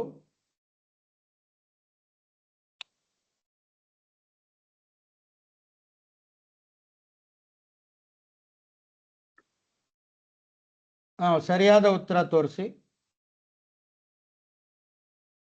ಇವರು ಕುಂದಾಪುರ ವ್ಯಾಸರಾಜ ಮಠ, ಅಬ್ಬೂರು ಮಠದ ಲಕ್ಷ್ಮೀಶ ತೀರ್ಥರು. ಹಿಂದೆ ಇದ್ರಲ್ಲ, ಒಳ್ಳೆ ತಪಸ್ವಿಗಳಾಗಿದ್ರು. ಯಾವ್ದನ್ನ ರೈತರು ಮಳೆ ಬರ್ದಿದ್ರೆ ನಮ್ಮ ಹಳ್ಳಿಗೆ ಬನ್ನಿ ಅಂತ ಇವ್ರು ಹೋಗಿ 1 ಗಂಟೆ ಪರ್ಜನ್ಯ ಜಪ ಮಾಡಿದ್ರೆ ಕೆರೆ ಕಟ್ಟೆ ತುಂಬೋಗ್ಬೇಕಾ, ಹಂಗ್ ಮಳೆ ಬರೆಸ್ತಾ ಇದ್ರು. ಮಳೆ ಸ್ವಾಮಿಗಳು ಅಂತಾನೆ ಹೆಸರು. ಮತ್ತೆ ಅವಾಗೆಲ್ಲ ಅಲ್ಲಿ ಇಲ್ಲಿ ಏನನ್ನ ಭೂತ ಪ್ರೇತ ಪಿಶಾಚಿ ಬಿಡಿಸ್ಬೇಕಾದ್ರೆ ಇವರು ತೀರ್ಥ ಪ್ರೋಕ್ಷಣೆ ಮಾಡಿ ಮಾತಾಡಿಸ್ತಾ ಇದ್ರು. ಅಂತ ದೊಡ್ಡ ತಪಸ್ವಿಗಳು. ನಾವು ಇವತ್ತೇನೇನೋ ಟಿವಿ ಮೊಬೈಲು ನೋಡ್ಕೊಂಡು ಕಾಲ ಕಳೀತಾ ಇರ್ತೀವಿ. ಇಂಥ ಪ್ರಾತಸ್ಮರಣೆ ಇರೋದೆಲ್ಲ ನಾವು ಕನಿಷ್ಠ ಒಂದು 20 ಪುಟ ಇವ್ರ ಮಹಿಮೆಯನ್ನು ಬರಿಬೇಕು. ಯಾವ್ಯಾವ ಸ್ವಾಮಿಗಳಿದ್ರು, 20 ವರ್ಷ ಹಿಂದೆ ಯಾರಿದ್ರು, 40 ವರ್ಷ ಹಿಂದೆ ಯಾರಿದ್ರು, ಅವ್ರ ಜೀವನ ಚರಿತ್ರೆ, ಅದನ್ನೇ ನಾವು ಫ್ರೆಂಡ್ಸ್ ಮಾಡಿಕೊಂಡು ಅವರಿಂದ ತಿಳ್ಕೋಬೇಕು. ನಮ್ಗೆ ಇವ್ರ ಹೆಸರು ಗೊತ್ತಿಲ್ಲ ಅಂದ್ರೆ ಮುಂದೆ ನಮ್ಮ ಮಕ್ಕಳು ಮೊಮ್ಮಕ್ಕಳಿಗೆ ಏನ್ ಗೊತ್ತಾಗತ್ತೆ? ಇವಾಗ ನಮ್ಗೆ ಇವ್ರ ಮುಖ ಪರಿಚಯನೇ ಇಲ್ಲ. ಇವ್ರು ಏನೇನ್ ನಮಗ್ ತತ್ವಜ್ಞಾನ ಕೊಡ್ತಾ ಇದ್ರು, ಇವ್ರ ಏನು ಉಪದೇಶ ಮಾಡ್ತಾ ಇದ್ರು, ಅದು ವಿಷಯ ಬೇರೆ. ಇವ್ರ ಹೆಸರೇ ಗೊತ್ತಿಲ್ಲ. ಲಕ್ಷ್ಮೀಶ ತೀರ್ಥರು. ಲಕ್ಷ್ಮೀಶ ತೀರ್ಥರು, ಅಬ್ಬೂರು, ಕುಂದಾಪುರ ವ್ಯಾಸರಾಜ ಮಠ. ನಮಗ್ ಸಾಮಾನ್ಯವಾಗಿ ಏನಂದ್ರೆ ಅದಾಗದೆ ನಮ್ ಕಣ್ಣಿಗೆ ಬೀಳ್ಬೇಕು, ಅದಾಗದೆ ಕಿವಿಗೆ. ನಾವೇನು ಪ್ರಯತ್ನ ಮಾಡಲ್ಲ. ಫ್ರೀ ಆಗಿರೋ ಕಂಟೆಂಟ್ ಅನ್ನು ಕನ್ಸ್ಯೂಮ್ ಮಾಡೋದು. ಕನ್ಸ್ಯೂಮರ್ಸ್ ಅಂತ ಕರೀತಾರೆ. ಯಾವ್ದು ಫೇಮಸ್ ಇದೆ ಅದು ಮಾತ್ರ ನಮ್ಗೆ ಗೊತ್ತಿರುತ್ತೆ.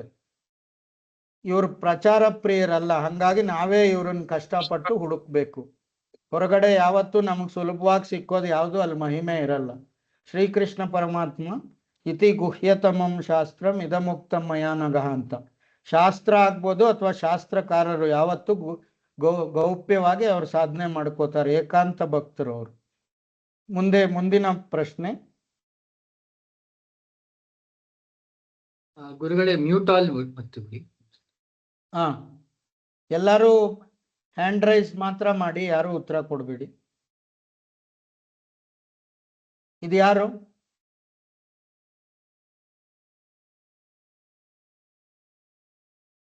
ಯಾರ್ಯಾರಿಗೆ ಗೊತ್ತು ಎಲ್ಲ ಹ್ಯಾಂಡ್ ರೈಸ್ ಮಾಡಿ.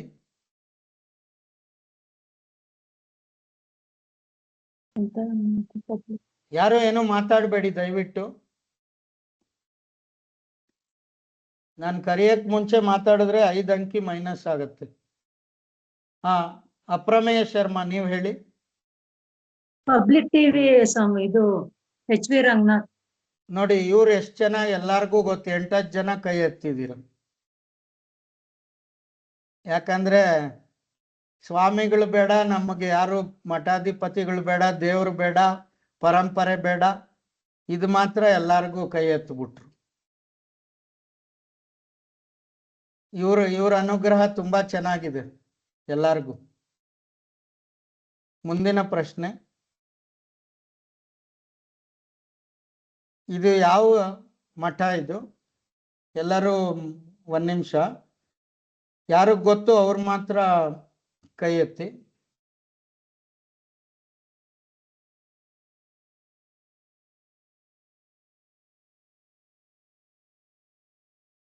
ಒಂದು ನದಿ ತೀರದಲ್ಲಿ ಮಠ ಇದೆ. ನಿಮಗೊಂದು ಹಿಂಟ್ ಕೊಡ್ತಾ ಇದ್ದೀನಿ. ಮುಂದಿನ ಸ್ಲೈಡ್ಗೆ ಹೋಗಿ ಇನ್ನೊಂಚೂರು ತೋರ್ಸೋಣ. ಇದು ಈ ದೇವರು. ಹಾ, ಹೇಳಿ ಸುಮಾ ಶೇಷಗಿರಿ ಅವರೇ. ಅನ್ಮ್ಯೂಟ್ ಮಾಡಿ ಉತ್ತರ ಕೊಡಿ.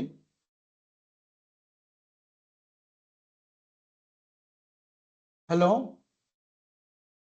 ಹಲೋ. ಹಾ, ಅಲ್ಲ, ಹೇಳಿ. ನಾನು ಅದನ್ನ ನೋಡಿ ಹೇಳ್ದೆ, ಇದನ್ನ ನೋಡ್ಲಿಲ್ಲ ನಾನು ಅದಕ್ಕೆ. ಆಯ್ತಾಯ್ತು. ಯಾರು ಉತ್ತರ ಗೊತ್ತಿಲ್ಲದೆ ಇನ್ನೊಂದ್ಸರಿ ಎತ್ತಿ, ನಾನು ಎಲ್ಲಾರ್ದು ಡಿಲೀಟ್ ಮಾಡಿದೆ. ಇನ್ನೊಂದ್ಸರಿ ಹ್ಯಾಂಡ್ ರೈಸ್ ಮಾಡಿ ಯಾರ್ಯಾರಿಗೆ ಉತ್ತರ ಗೊತ್ತು.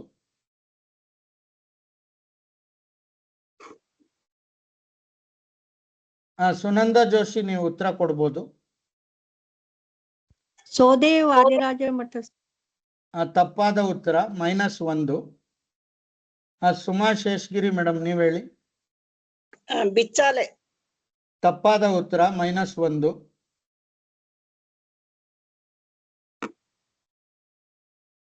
ವಂದನಾ ದೇಶಪಾಂಡೆ, ನೀವು ಹೇಳಿ.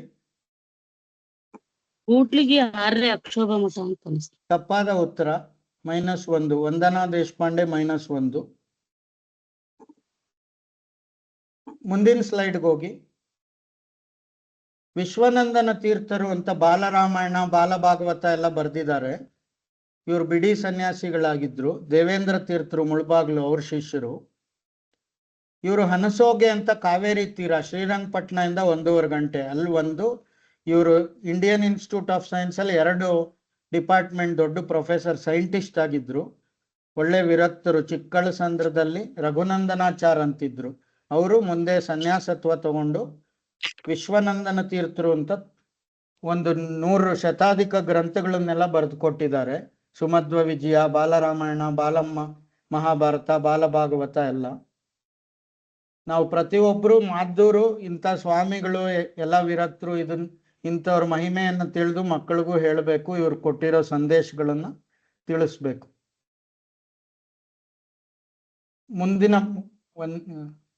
ಮುಂದಿನ ಪ್ರಶ್ನೆ, ಇದು ಇವರು ಕೊನೆಯಲ್ಲಿ ಇಂಡಿಯನ್ ಇನ್ಸ್ಟಿಟ್ಯೂಟ್ ಆಫ್ ಸೈಂಟಿಸ್ಟ್ ಆಗಿದ್ರು ಕೂಡ ನೋಡಿ, ಇವ್ರು ಎಂಥ ಸಾರ್ಥಕ ಜೀವನ ಮಾಡಿ ಮಧ್ವಾಚಾರ್ಯರ ಸೇವೆ ಮಾಡಿ ಸನ್ಯಾಸತ್ವ ತಗೊಂಡು ಕೊನೆಗೆ ಕಾವೇರಿ ತೀರದಲ್ಲಿ ಇವ್ರ ಬೃಂದಾವನ ಇದೆ. ಇವ್ರ ಮಠದಲ್ಲಿ ಹನ್ಸೋಗೆ ಕಾವೇರಿ ತೀರದಲ್ಲಿ ಇದು ಅವ್ರ ಬೃಂದಾವನ.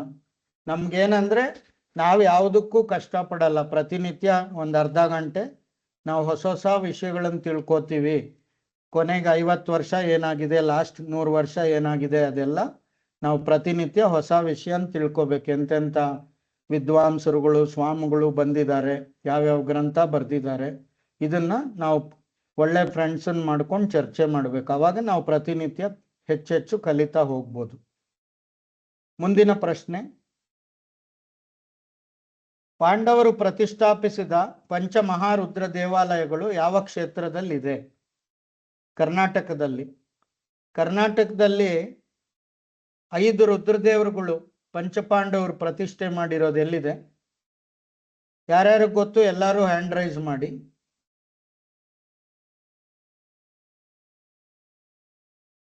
ಸುಮಾ ಶೇಷಗಿರಿ ಮೇಡಮ್, ನೀವ್ ಹೇಳಿ. ಇದು ಕೈವಾರದಲ್ಲಿದೆ, ಚಿಂತಾಮಣಿ ತಾಲೂಕ್ ಕೈವಾರದಲ್ಲಿ. ಬೇರೆ ಬೇರೆ ಪ್ರತ್ಯೇಕ ಇದೆಯಾ? ಬೇರೆ ಬೇರೆ ಪ್ರತ್ಯೇಕ ಇದೆ. ನೀವ್ ಹೇಳಿ ಸಿಂಧು ಮೇಡಮ್. ಒಂದೇ ಪ್ರಿಮೈಸಿಸ್ ಅಲ್ಲಿ ಬೇರೆ ಬೇರೆ ಮಾಡಿದ್ದಾರೆ. ನಾನು ಅದೇ ಹೇಳ್ತಾ ಇದ್ದೆ, ಕೈವಾರ ಅಂತ. ಸರಿಯಾದ ಉತ್ತರ. ಇವಾಗ ಹ್ಯಾಂಡ್ ಲೋಯರ್ ಮಾಡ್ತೀನಿ. ಮತ್ತೆ ಬೇರೆ ಯಾವ ಕ್ಷೇತ್ರದಲ್ಲಿದೆ ಯಾರಾದ್ರೂ ಹೇಳ್ಬೋದಾ? ಕೈವಾರ ಬಿಟ್ಟು.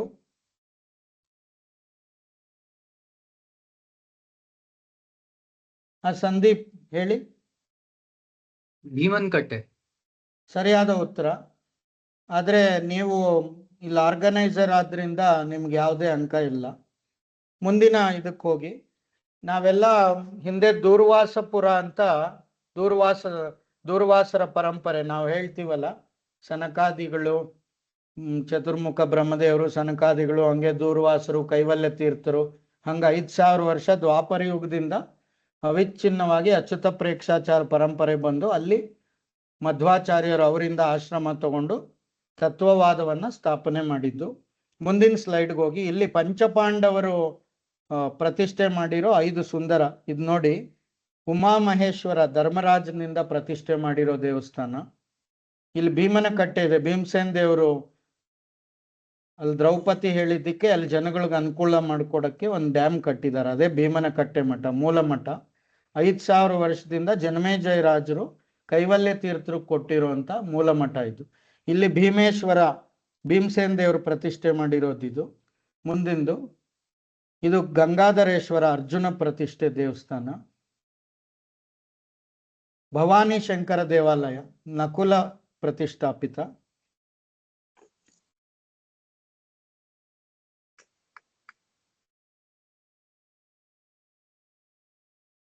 ಇದು ಗಂಗಾ ವಿಶ್ವೇಶ್ವರ, ಇದು ಸಹದೇವ ಪ್ರತಿಷ್ಠಾಪಿತ. ಪ್ರತಿಯೊಬ್ರು ಭೀಮನಕಟ್ಟೆ ಕ್ಷೇತ್ರಕ್ಕೆ ಭೇಟಿ ಕೊಟ್ಟಾಗ ಅಲ್ಲಿ ಪಾಂಡವರು ಪೂಜೆ ಮಾಡ್ತಾ ಇದ್ದಿದ್ದು ಸೀತಾ ಲಕ್ಷ್ಮಣ ಸಮೇತ ರಾಮದೇವರಿದೆ.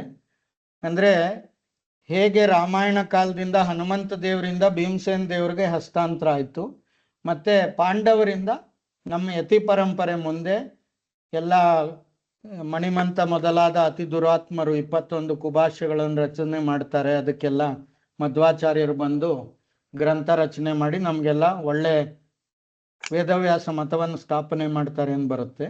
ಅದಕ್ಕೆ ನಾವು ಪಾಂಡವರು ಹಿಂದೆ ನಮ್ಮನ್ನೆಲ್ಲ ರಕ್ಷಣೆ ಮಾಡಿದ್ರು, ಮೊದಲು ಹನುಮಂತ ದೇವರು ಮಾಡಿದ್ರು. ಈಗ ಅದೇ ಪಾಂಡವರು ಪೂಜೆ ಮಾಡಿರೋ ಎಲ್ಲ ದೇವರುಗಳು ಭೀಮನಕಟ್ಟೆ ಮಠದಲ್ಲಿದೆ. ದೂರ್ವಾಸರು ಪೂಜಿತ ನರಸಿಂಹದೇವರು, ಪಾಂಡವ ಪೂಜಿತ ಸೀತಾ ಲಕ್ಷ್ಮಣ ಸಮೇತ ರಾಮದೇವರು, ಸನಕಾದಿ ಪೂಜಿತ ರಾಮದೇವರು, ಅದೆಲ್ಲ ಆ ಕ್ಷೇತ್ರ ದೂರ್ವಾಸಪುರ ಅಂತಾನೆ ಇವತ್ತಿಗೂ ಕರೆಸ್ಕೊಂಡಿದೆ. ಅಲ್ಲಿ ಭೀಮನಕಟ್ಟೆ ಇದೆ. ಪಾಂಡವರು ವನವಾಸ ಕಾಲದಲ್ಲಿ ಅಲ್ಲಿದ್ರು. ಈಗ ಅಲ್ಲಿ ಪಂಚಪಾಂಡವರು ಪ್ರತಿಷ್ಠೆ ಮಾಡಿದ್ರು ರುದ್ರದೇವರು ಕೂಡ ಇದೆ. ಮೊನ್ನೆ ಶಿವರಾತ್ರಿ ಆಯ್ತು, ನಾವೆಲ್ಲ ಇದನ್ನ ಸ್ಮರಣೆ ಮಾಡ್ಬೋದು. ವಿಶೇಷವಾಗಿ ನೋಡ್ಕೊಂಡ್ ಬಂದಿದ್ರೆ ಅದನ್ನ ಮನಸ್ಸಿಗೆ ತಂದ್ಕೊಂಡು ನಮಸ್ಕಾರ ಹಾಕ್ಬೋದು. ಮುಂದಿನ ಪ್ರಶ್ನೆ. ಇಂದಿನ ಅಯೋಧ್ಯ ರಾಮ ಮಂದಿರ ಆಗಕ್ಕೆ ಎಲ್ಲ ಕರಸೇವಕರು ಕಷ್ಟಪಟ್ಟು ಹೋರಾಟ ಮಾಡಿದಾರಲ್ಲ, ಯಾರನ್ನ 3 ಕರಸೇವಕರ ಹೆಸರುಗಳನ್ನ ಹೇಳ್ತೀರಾ? ಯಾರಾದ್ರೂ ನಿಮ್ಗೆ ಯಾರಾದ್ರೂ ಪರಿಚಯ ಇದ್ದಾರ?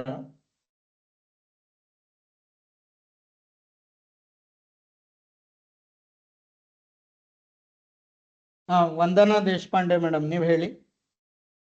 ಸರ್, ವಿಶ್ವೇಶ್ವರ ತೀರ್ಥರು ಮಾಡಿದ್ರು ಅಂತ ಇದನ್ನ ಇಟ್ಕೊಂಡಿದ್ದೆ. ಅವರು ಸ್ವಾಮಿಗಳು, ಅವ್ರು ಬಿಟ್ಟು ಬೇರೆ ಕರಸೇವಕರ ಹೆಸರು. ಲಾಲಕೃಷ್ಣ ಅದ್ವಾ? ಆಯ್ತು, ಒಂದು ಬೇರೆ ಹೇಳಿ. ಫೇಮಸ್ ಅವ್ರು ಹೇಳ್ಬೇಡಿ, ಜನಸಾಮಾನ್ಯರು ಹೇಳಿ. ನಿಮ್ಮೂರು ಯಾವುದು ವಂದನಾ madam? Sir, Mudhol sir. Mudhol ಅಂತ, ಬಾಗಲಕೋಟೆ ಜಿಲ್ಲೆ ಮುಧೋಳ್. ಬಾಗಲಕೋಟೆ ಜಿಲ್ಲೆ ಜನರು ಹೇಳಿ 3 ಕರಸೇವಕರು.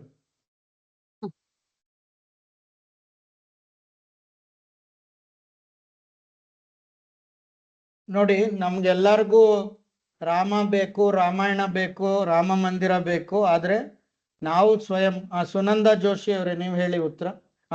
ಒಂದ್ ನಿಮಿಷ, ಜಯಶ್ರೀ ಆದ್ಯ ಮೇಡಮ್ ನೀವ್ ಹೇಳಿ.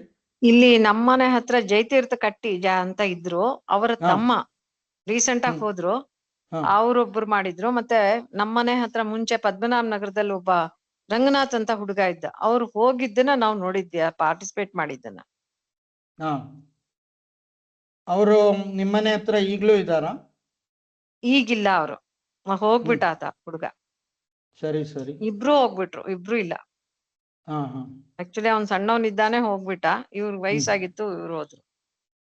ಅವ್ರು ಸಣ್ಣವ್ರಿದ್ರೆ ಯಾವಾಗ ಅವ್ರು ಹೋಗಿದ್ದು? ಅಂದ್ರೆ ಇದು ಯಾವಾಗ? 90s ಅಲ್ಲಿ ಅವ್ರು ಹೋಗಿದ್ದು ಸುಮಾರು 96 97 ಅಲ್ಲಿ ಹೋದ್ರು ಅನ್ಸುತ್ತೆ. ಇದು ಕರಸೇವಕರು ಯಾವಾಗ ಅದು ಕೆಲಸ ಮಾಡಿದ್ದು? 92 ನಲ್ಲಿ. ಹಾ. ಇದು 3 ಉತ್ತರ ಯಾರಿಗೂ ಗೊತ್ತಿಲ್ಲ, ನೀವ್ 2 ಉತ್ತರ ಕೊಟ್ಟಿದ್ದೀರಾ, 1 ಅಂಕಿ ಕೊಡ್ಬೋದು. ನೀವು ಜಯಶ್ರೀ ಆದ್ಯ ಅಲ್ವಾ? ಹೌದು. ನಾ ಹೇಳ್ತೀನಿ ಸರ್. ಹಾ ಹೇಳಿ ಮಾಡಿದ್ದೆ. ಸುನಂದಮ್ಮ ಜೋಶಿ, ಹೇಳಿ. ಕೋಠಾರಿ ಸಹೋದರರು ಠಾಕೂರ್ ಗುರುದತ್ ಸಿಂಗ್, ಅಶೋಕ್ ಸಿಂಗ್, ಹಾ. ಇನ್ನೊಂದು ರಾಮಚಂದ್ರ ದಾಸ್ ಅಂತ ಇವರು ಹಾ, ಸುನಂದಾ ಜೋಶಿ ಅವ್ರಿಗೆ 2 ಅಂಕಿ ಕೊಡಿ, ಇವ್ರು ಜಯಶ್ರೀ ಆದ್ಯಾಗ 1 ಅಂಕಿ ಕೊಡಿ. ನಾವು ಸಾಮಾನ್ಯವಾಗಿ ಏನಂದ್ರೆ, ನಮ್ಗೆ ಧರ್ಮ ಅಂತ ಬಂದಾಗ ನಾವು ಬರೀ ಮಂಡನೆ ಮಾಡೋದು ಅಂತ ತಿಳ್ಕೊತೀವಿ. ನಾವು ಸ್ತೋತ್ರ ಹೇಳೋದು, ಪೂಜೆ ಮಾಡೋದು, ಜಪ ಮಾಡೋದು. ಆದ್ರೆ ಯಾರಾದ್ರೂ ನಮ್ ಧರ್ಮಕ್ಕೆ ಕಷ್ಟ ಬಂದಾಗ, ಯಾರೋ ನಮ್ ಧರ್ಮನ್ ಬೈತಾರೆ, ರಾಮದೇವ್ರನ್ನ, ಅಥವಾ ನಮ್ಮ ದಾಳಿ ಆಗುತ್ತೆ, ಅವಾಗ ಯಾರು ಹೋರಾಟ ಮಾಡ್ತಾರೋ ಅವ್ರಿಗೆ ಜಾಸ್ತಿ ಫಲ. ಹೇಳ್ತಾರೆ, ಜರಾಸಂಧನನ್ನ ಸಂಹಾರ ಮಾಡಿದ್ದು ಧರ್ಮರಾಜನ ರಾಜಸೂಯ ಅಶ್ವಮೇಧ ಯಾಗಕ್ಕಿನ್ನ ದೊಡ್ಡದು ಅಂತ ವಾಯುಸ್ತುತಿಯಲ್ಲಿ. ನಾವು ನಿಜವಾದ ಭಕ್ತರು ಹೌದಾ ಅಲ್ವಾ ಅನ್ನಕ್ಕೆ ಪ್ರತಿನಿತ್ಯ ನಾವು ಯಾಕೋ ವಾಯ್ಸ್ ತಾಯಿಗೇನೋ. ಲೋ ಬರ್ತಾ ಇದೆ ನಂಗೆ. ಸ್ವಲ್ಪ ಮ್ಯೂಟ್ಗೆ ಹೋಗ್ತೀರಾ? ನಾವು ಏನಾದ್ರೂ ನಮ್ ಧರ್ಮಕ್ಕೆ ಕಷ್ಟ ಬಂದಾಗ ಯಾರು ಅದಕ್ಕೆ ನಿಜವಾಗ್ಲೂ ಹೋರಾಟ ಮಾಡ್ತಾರ ಅವ್ರಿಗೆ ನಾವು 100 ಪವಮಾನ ಹೋಮ ಅದು ಎಷ್ಟು ಮಾಡ್ತೀವೋ ಅದಕ್ಕಿಂತ 1000 ಪಟ್ಟು ಹೆಚ್ಚು ಫಲ ಬರುತ್ತೆ. ಯಾಕಂದ್ರೆ ಅವ್ರು ತಮ್ಮ ಪ್ರಾಣವನ್ನು ಲೆಕ್ಕಿಸದೆ ಕರಸೇವಕರು ಕೆಲಸ ಮಾಡಿದ್ದಕ್ಕೆ ಇವತ್ತು ರಾಮ ಮಂದಿರ ಇದೆ. ಪವನ ವಿಜಯತೆ 1 ವರ್ಷದ ಕೆಳಗೆ 20ಕ್ಕೂ ಹೆಚ್ಚು ಕರಸೇವಕರಿಗೆ ನಾವು ಅದಮಾರ ಸ್ವಾಮಿಗಳು ಮತ್ತೆ ಪೇಜಾವರ ಸ್ವಾಮಿಗಳ ಹತ್ರ ಅವ್ರಿಗೆ ಭೀಮಸೇನ ಪ್ರಶಸ್ತಿ ಕೊಡಿಸಿದ್ವಿ. ಅಂದ್ರೆ ಅಂಥವ್ರಿಗೆ ನಾವು ಬಂದು ಅವ್ರನ್ನ ಮಾತಾಡಿಸಿ ಹೆಚ್ಚಿನ ಸಂಖ್ಯೆಯಲ್ಲಿ ಬಂದು ಅವ್ರಿಗೆಲ್ಲ ನಾವು ಅವ್ರಿಗೆ ಪ್ರೋತ್ಸಾಹ ಕೊಟ್ಟು, ಎಲ್ಲ ನಿಮ್ಮಂಥ ಕರಸೇವಕರ ಒಂದು ಸಾಧನೆಯಿಂದ ಇವತ್ತು ನಮಗೆ ರಾಮ ಮಂದಿರ ಸಿಕ್ಕಿದೆ ಅಂತ ಹೇಳ್ಬೇಕು. ಅಷ್ಟು ಹೇಳ್ದಿದ್ರೆ ನಾವು ಕೃತಜ್ಞರಾಗ್ತೀವಿ. ಅವರು ಅಂಥವ್ರಿಂದ ದೇವ್ರು ಇವತ್ತು ರಾಮ ಬಂದು ಅಲ್ಲಿ ವೈಭವದಿಂದ ಪೂಜೆ ತಗೋತಾ ಇದ್ದಾನೆ. ನಾವು ಸಾಮಾನ್ಯವಾಗಿ ಇದನ್ನೆಲ್ಲ ಗಮನಿಸೋದೇ ಇಲ್ಲ. ಅದಕ್ಕೆ ನಮ್ಗೆ ನಾವು ರಾಮಾಯಣ ಪಾರಾಯಣ ಜಪ ಅಥವಾ ದೇವ್ರ ನಾಮ ಹೇಳಿದ್ರೆ ಅಷ್ಟು ಫಲ ಬರಲ್ಲ. ನಾವು ಪ್ರತಿಯೊಂದನ್ನು ಗಮನಿಸ್ಬೇಕು, ರಾಮದೇವ್ರಿಗೆ ಸಂಬಂಧಪಟ್ಟಿದ್ದು. ಮುಂದಿನ ಇದು ಹೋಗಿ, ಮುಂದಿನ ಪ್ರಶ್ನೆ. ಇದು ನದಿ ತಾರತಮ್ಯ ಸ್ತೋತ್ರ ಎಲ್ಲಾರು ಮಾಡಿದ್ರ? ಈ ಸತಿ ಇತ್ತಲ್ಲ?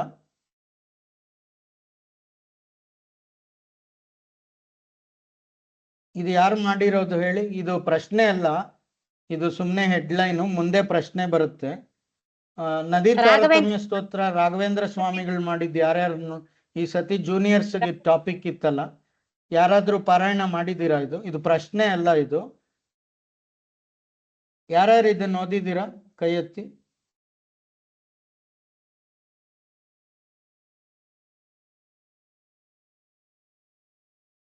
ಹಾ, ಇವಾಗ ಮುಂದಿನ ಪ್ರಶ್ನೆ ಕೇಳ್ತೀನಿ.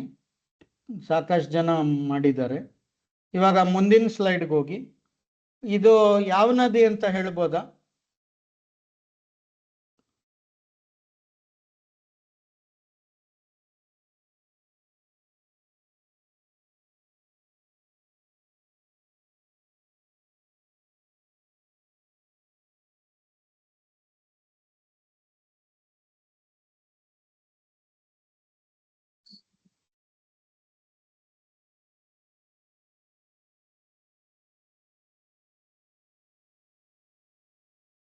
ಇದು ನೋಡಿ, ರಾಜ ಕಾಲುವೆ ತರ ಆಗಿದೆ.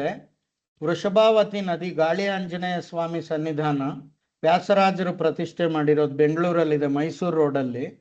ಹೆಂಗಿದೆ ನೋಡಿ. ನಾವು ನಮ್ಗೆ ಒಂದು ಕಡೆ ವಿಜಯದಾಸರು, ರಾಘವೇಂದ್ರ ಸ್ವಾಮಿಗಳು, ಮಧ್ವಾಚಾರ್ಯರು, ಪುರಾಣ ವೇದವ್ಯಾಸ ದೇವರು ದೇವ್ರ ನಾಮಗಳನ್ನ ಹೇಳ್ಕೊತೀವಿ. ನದಿ ತಾರತಮ್ಯ, ಅದರಲ್ಲಿ ನದ್ಯಾಭಿಮಾನಿ ದೇವತೆಗಳಿದ್ದಾರೆ, ಅವ್ರು ನಮಗೆ ಜ್ಞಾನ ಕೊಡ್ತಾರೆ ಅಂತ. ಇನ್ನೊಂದು ಕಡೆ ನಮಗೇನು ಜವಾಬ್ದಾರಿನೇ ಇಲ್ಲ. ಅದರಲ್ಲಿ ರಾಜ ಕಾಲುವೆ, ಫಾರ್ಮಾ ಇಂಡಸ್ಟ್ರಿಗಳು ಎಲ್ಲ ಒಂದು ಕಡೆ, ಅದ್ರ ಮೇಲೆ ತುಂಬ ಅಪಚಾರ ನಡೀತಾ ಇದೆ. ಯಾವ ರೀತಿ ನಾವು ಇಟ್ಕೊಂಡಿದ್ದೀವಿ, ನಮಗೆ ಪುರಾಣ ನದಿಗಳಲ್ಲಿ ಬರುತ್ತೆ. ಇಷ್ಟು 1000 ವರ್ಷ ಆದ್ಮೇಲೆ ಗಂಗಾ ನದಿ ಭೂಲೋಕ ಬಿಟ್ಬಿಡ್ತಾಳೆ, ಸಾಲಿಗ್ರಾಮದಲ್ಲಿ ದೇವ್ರು ಹೊಟ್ಟೋಗ್ತಾರೆ, ಎಷ್ಟೋ ಜ್ಞಾನಿಗಳ ಚರಿತ್ರೆಯಲ್ಲಿ ಬರುತ್ತೆ. ನಾವು 300 ವರ್ಷ ಇರ್ತೀವಿ, 500 ವರ್ಷ ಇರ್ತೀವಿ ಅಂತ. ಯಾವಾಗ ಅಪಚಾರ ಮಿತಿಮೀರಿ ಅಪಚಾರ ಮಾಡ್ತೀವೋ ಅವಾಗ ದೊಡ್ಡವರು ನಮ್ಮನ್ನು ಬಿಟ್ಟು ಹೊಟ್ಟೋಗ್ತಾರೆ. ಅವರು ಯಾವುದೋ ಲೋಕದಿಂದ ನಮ್ಮಂಥ ಸಜ್ಜನರಿಗೆ ಸಹಾಯ ಮಾಡಕ್ ಬಂದಿರ್ತಾರೆ. ನಾವು ಕನಿಷ್ಠ ಪಕ್ಷ ಒಂದು ಸಂಘಟನೆ ಮಾಡಿ 1000 ಜನ ಎಲ್ಲರೂ ಹೋಗಿ ಕಂಪ್ಲೇಂಟ್ ಕೊಡೋಣ, ಇದು ಒಳ್ಳೆ ನದಿ, ನಾವು ಸಂರಕ್ಷಣೆ ಮಾಡ್ಕೋಬೇಕು ಅಂತ ಹೇಳಕ್ಕೆ ನಮ್ಗೆ ಯಾರಿಗೂ ಆಸಕ್ತಿ ಇಲ್ಲ. ನಾವೇನ್ ಮಾಡ್ತಾ ಇದೀವಿ, ನದಿ ಒಳಗೆ ಯಾವ ದೇವರುಗಳಿದ್ದಾರೆ, ದೇವತೆಗಳಿದ್ದಾರೆ, ಇದನ್ನ ಮಾತಾಡ್ತಾ ಇದೀವಿ. ಆದಷ್ಟು ನಾವು ಸಾಮಾಜಿಕ ಜವಾಬ್ದಾರಿಯನ್ನ ಹೆಚ್ಚಿಸ್ಕೋಬೇಕು. ಆಮೇಲೆ ಕಲಿಯುಗದಲ್ಲಿ ಸಂಘಟನೆಯಿಂದ ಶಕ್ತಿ. ಆದಷ್ಟು ಹೆಚ್ಚು ದೊಡ್ಡ ದೊಡ್ಡ ಗುಂಪುಗಳನ್ನು ಮಾಡಿಕೊಂಡು ಸಮಾನ ಮನಸ್ಕರನ್ನ, ಹಿಂದೂಗಳೆಲ್ಲ ಒಗ್ಗಟ್ಟಾಗಿ ಈ ಥರ ಎಲ್ಲ ನದಿಗಳನ್ನ ಸಂರಕ್ಷಣೆ. ಪ್ರತಿ ಒಂದ್ಸತಿ ಮಳೆ ಬಂದರೆ ಹೆಡ್ಲೈನಲ್ಲಿ ಬರುತ್ತೆ, ಈ ಎಲ್ಲ ರಾಜ ಕಾಲುವೆಯಲ್ಲಿರೋ ಎಲ್ಲ ಕೊಚ್ಚೆ ನೀರು ನದಿಯಲ್ಲಿ, ಇದು ದೇವಸ್ಥಾನದೊಳಗೆ ಬಂದ್ಬಿಡುತ್ತೆ. ಅವಾಗ ಹನುಮಂತ ದೇವ್ರ ಆಂಜನೇಯನಿಗೆ ಎಷ್ಟು ಅಪಚಾರ ಆಗುತ್ತೆ. ಅವಾಗ ವ್ಯಾಸರಾಜರು ನಮ್ಗೆ ಅನುಗ್ರಹ ಮಾಡ್ತಾರ. ಇದೆಲ್ಲ ನಾವು ದಿನಾಗ್ಲೂ ಚಿಂತನೆ ಮಾಡ್ಬೇಕು. ನಮ್ಮೆಲ್ಲರಿಗೂ ನಾಚಿಕೆ ಆಗ್ಬೇಕು ಇದರಿಂದ. ಇಂಥ ಜೀವನ ಮಾಡ್ತಾ ಇದೀವಿ. ಆದಷ್ಟು ಕೂಡ ಯಾರೇ ನಮಗೆ ಸಿಕ್ಕಿದ್ರು ಇಂಥದನ್ನೆಲ್ಲ ನಾವು ಅವ್ರಿಗೆ ತಿಳಿಸ್ಕೊಟ್ಟು, ನಾವು ಇದನ್ನ ಆದಷ್ಟು ಸರ್ಕಾರದ ಗಮನಕ್ಕೆ ತಂದು ಒಂದು ಸಂಘಟನೆ ಮಾಡಿ ನಾವೆಲ್ಲರೂ ಇದಕ್ಕೆ ಶ್ರಮ ಹಾಕಬೇಕು. ಮುಂದಿನ ಪ್ರಶ್ನೆ ಇಲ್ಲಿ ನೋಡಿ. ಇವತ್ತು ಹಿಂಗಿದೆ ಇದು ಕಾಳಿ ಆಂಜನೇಯ ದೇವಸ್ಥಾನಕ್ಕೆ ಎಲ್ಲ ವ್ಯಾಸರಾಜರು ಇಲ್ಲೆಲ್ಲ ಸ್ನಾನ ಮಾಡಿ ಇಲ್ಲಿ ಪ್ರತಿಷ್ಠೆ ಮಾಡಿದ್, ಜಪ ತಪ ಅನುಷ್ಠಾನ ಮಾಡಿರೋಂಥ ಒಳ್ಳೆ. ಇವಾಗ ನಾವು ಬಸವನ ಗುಡಿ ಅಂತ ಏನ್ ಕರಿತೀವಿ, ಅಲ್ಲಿಂದ ವೃಷಭಾವತಿ ಎಲ್ಲ ಹೋಗಿ ಮುಂದೆ ಅದೆಲ್ಲ ಮಂಡ್ಯವರೆಗೂ ಹೋಗುತ್ತೆ, ಕಣ್ವಾ ನದಿ ತೀರವರೆಗೂ ಹೋಗುತ್ತೆ. ಇವತ್ತು ಹೆಂಗಿದೆ ನೋಡಿ ಅದು. ಇದು ಗಾಳಿ ಆಂಜನೇಯ ಗುಡಿ. ಮುಂದಿನ ಪ್ರಶ್ನೆ, ಇದು ಗಾಳಿ ಆಂಜನೇಯ ಸ್ವಾಮಿ. ಬಾಲಾರಿಷ್ಟ ದೋಷ ಅದಕ್ಕೆಲ್ಲ ಇದು. ಪ್ರತಿಯೊಬ್ಬರು ಯಾರಿಗೆ ನಿಮ್ ಕನಿಷ್ಠ 3 ಉತ್ತರ ಗೊತ್ತಿದೆ ಕೈ ಹ್ಯಾಂಡ್ ರೈಸ್ ಮಾಡಿ. ಇದರಲ್ಲಿ ಯಾವ್ದಾದ್ರು ಒಂದು 3 ಉತ್ತರ.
ಯಾರಿಗಾದ್ರೂ 3 ಉತ್ತರ ಗೊತ್ತಿದ್ರೆ ಯಾವ್ದಾದ್ರು ಯಾರ ಪ್ರಶ್ನೆಯಲ್ಲಿ ಹ್ಯಾಂಡ್ ರೈಸ್ ಮಾಡಿ.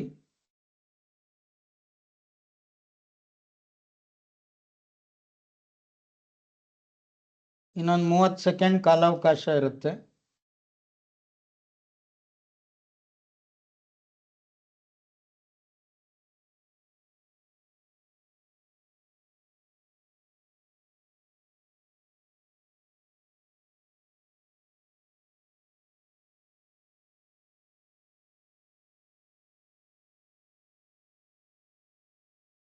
ಜಾಹ್ನವಿ ಮೇಡಮ್ ನೀವು ಉತ್ತರ ಕೊಡಿ. ಆಚಾರ್ಯ ಎರಡೇ ಬರುತ್ತೆ. ಹೇಳಿ. ಐದನೇದಕ್ಕೆ ಅನುವ್ಯಾಖ್ಯಾನ, ಸರಿಯಾದ ಉತ್ತರ. ಆರನೇದಕ್ಕೆ ಬ್ರಹ್ಮಸೂತ್ರ ಭಾಷ್ಯ. ಸರಿಯಾದ ಉತ್ತರ. ಶ್ರೀವರ ನೀನ್ ಹೇಳ್ಬೋದಾ? ಜಾಹ್ನವಿಗ್ ಒಂದ್ ಅಂಕಿ, ಒಂದ್ ನಂಬರ್ ಕೊಡಿ. ಶ್ರೀವರ ನೀನು ಉತ್ತರ ಹೇಳ್ಬೋದು. ಗಜೇಂದ್ರ ಮೋಕ್ಷ ಭಾಗವತದ ಅಷ್ಟಮ ಸ್ಕಂದದಲ್ಲಿ ಬರ್ತದೆ, 8ನೇ ಸ್ಕಂದದಲ್ಲಿ ಬರ್ತದೆ. ಶ್ರೀಮದ್ ಆನಂದ ತೀರ್ಥ ರಚಿಸಿದ ಗೀತಾ ಭಾಷ್ಯ, ಅದಕ್ಕೆ ಪ್ರಮೇಯ ದೀಪಿಕಾ, ಟೀಕಾಚಾರ್ಯ ರಚಿಸಿದ ಗ್ರಂಥ ಪ್ರಮೇಯ ದೀಪಿಕಾ. ಟೀಕಾಚಾರ್ಯ ನ್ಯಾಯಸುಧಾವು ಶ್ರೀಮದ್ ಆನಂದ ತೀರ್ಥರ ಡ್ಯಾಶ್ ಎಂಬ ಸರ್ವಮೂಲ ಗ್ರಂಥ ವ್ಯಾಖ್ಯಾನವಾಗಿದೆ, ಅದು ಅನುವ್ಯಾಖ್ಯಾನ. ಒಂದ್ ಮಾರ್ಕ್ಸ್ ಕೊಡಿ. ಇವರು 2 ಉತ್ತರ ಕೊಟ್ಟಿದ್ದಾರೆ. ಅನುವ್ಯಾಖ್ಯಾನ ಜಾಹ್ನವಿ ಹೇಳಿದ್ಲು. ಸುನಂದಾ ಜೋಶಿ ಮೇಡಮ್ ನೀವ್ ಹೇಳಿ.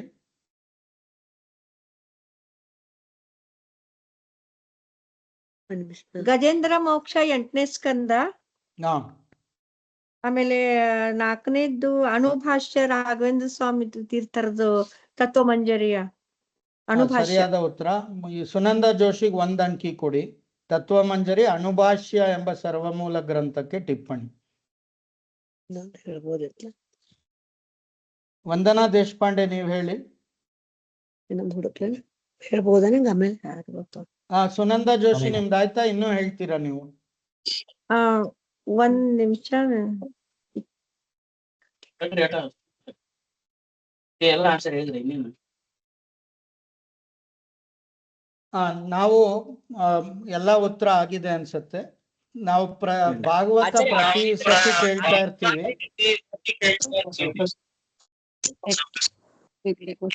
ಆಯ್ತು, ಎಲ್ಲಾರ್ದು ಆಗಿದೆ. ನಾವು ಪ್ರತಿನಿತ್ಯ ಭಾಗವತ ಎಲ್ಲ ಕೇಳ್ತಾ ಇರ್ತೀವಿ, ಆದ್ರೆ ನಮ್ಗೆ ಸ್ಮರಣೆಗೆ ಬರ್ದೇ ಇದ್ರೆ ನಾವು ಕೇಳಿ ಏನು ಪ್ರಯೋಜನ ಇಲ್ಲ. ನಮ್ಗೆ ಯಾರಾದ್ರೂ ಒಂದ್ ಕಡೆ ಕೂತ್ಕೊಂಡು ಭಾಗವತ ಹೇಳು ಅಂತಂದ್ರೆ 5ನೇ ಸ್ಕಂದ ಹೇಳು ಅಂದ್ರೆ ಒಂದು ಅರ್ಧ ಗಂಟೆ ಹೇಳಕ್ ಬರ್ಬೇಕು. 8ನೇ ಸ್ಕಂದ ಹೇಳು ಅಂದ್ರೆ ಅರ್ಧ ಗಂಟೆ ಹೇಳಕ್ ಬರ್ಬೇಕು. ಇಲ್ದೇ ಇದ್ರೆ ಏನ್ ಪ್ರಯೋಜನ ಇಲ್ಲ. ನಮಗ್ ಸ್ಮರಣೆಗೆ ಪ್ರತಿನಿತ್ಯ ಭಾಗವತ ಕೇಳಿ ಶ್ಲೋಕಾರ್ಧಂ ಶ್ಲೋಕಪಾದಮ್ಯ ವಾ ಪ್ರತಿನಿತ್ಯ ನಮ್ದು ಅವಶ್ಯ ಕರ್ತವ್ಯ. ನಾವು ಯಾವ ಸ್ಕಂದದಲ್ಲಿ ಏನಿದೆ ಅದಷ್ಟು ಗೊತ್ತಿರ್ಬೇಕು. ಆಮೇಲೆ ಸ್ವಯಂ ಅರ್ಜುನನೇ ಟೀಕಾಚಾರ್ಯರು, ಅವ್ರು ಬಂದು ನಮ್ಗೆ ಅನುಗ್ರಹ ಮಾಡ್ಬೇಕಾದ್ರೆ ಅಂದು ದ್ವಾಪರ ಯುಗದಲ್ಲಿ ಏನ್ ಕೇಳಿದ್ರು ಅದನ್ನೇ ಇವಾಗ ಗ್ರಂಥ ರೂಪದಲ್ಲಿ ಕೊಟ್ಟಿದ್ದಾರೆ. ಇದನ್ ಬೇರೆ ಯಾವ ಮತದವ್ರಿಗೂ ಈ ಒಂದು ಭಾಗ್ಯ ಇಲ್ಲ. ಗೀತಾ ಭಾಷ್ಯಕ್ ಪ್ರಮೇಯ ದೀಪಿಕಾ ಮತ್ತು ಗೀತಾ ತಾತ್ಪರ್ಯಕ್ ನ್ಯಾಯ ದೀಪಿಕಾ.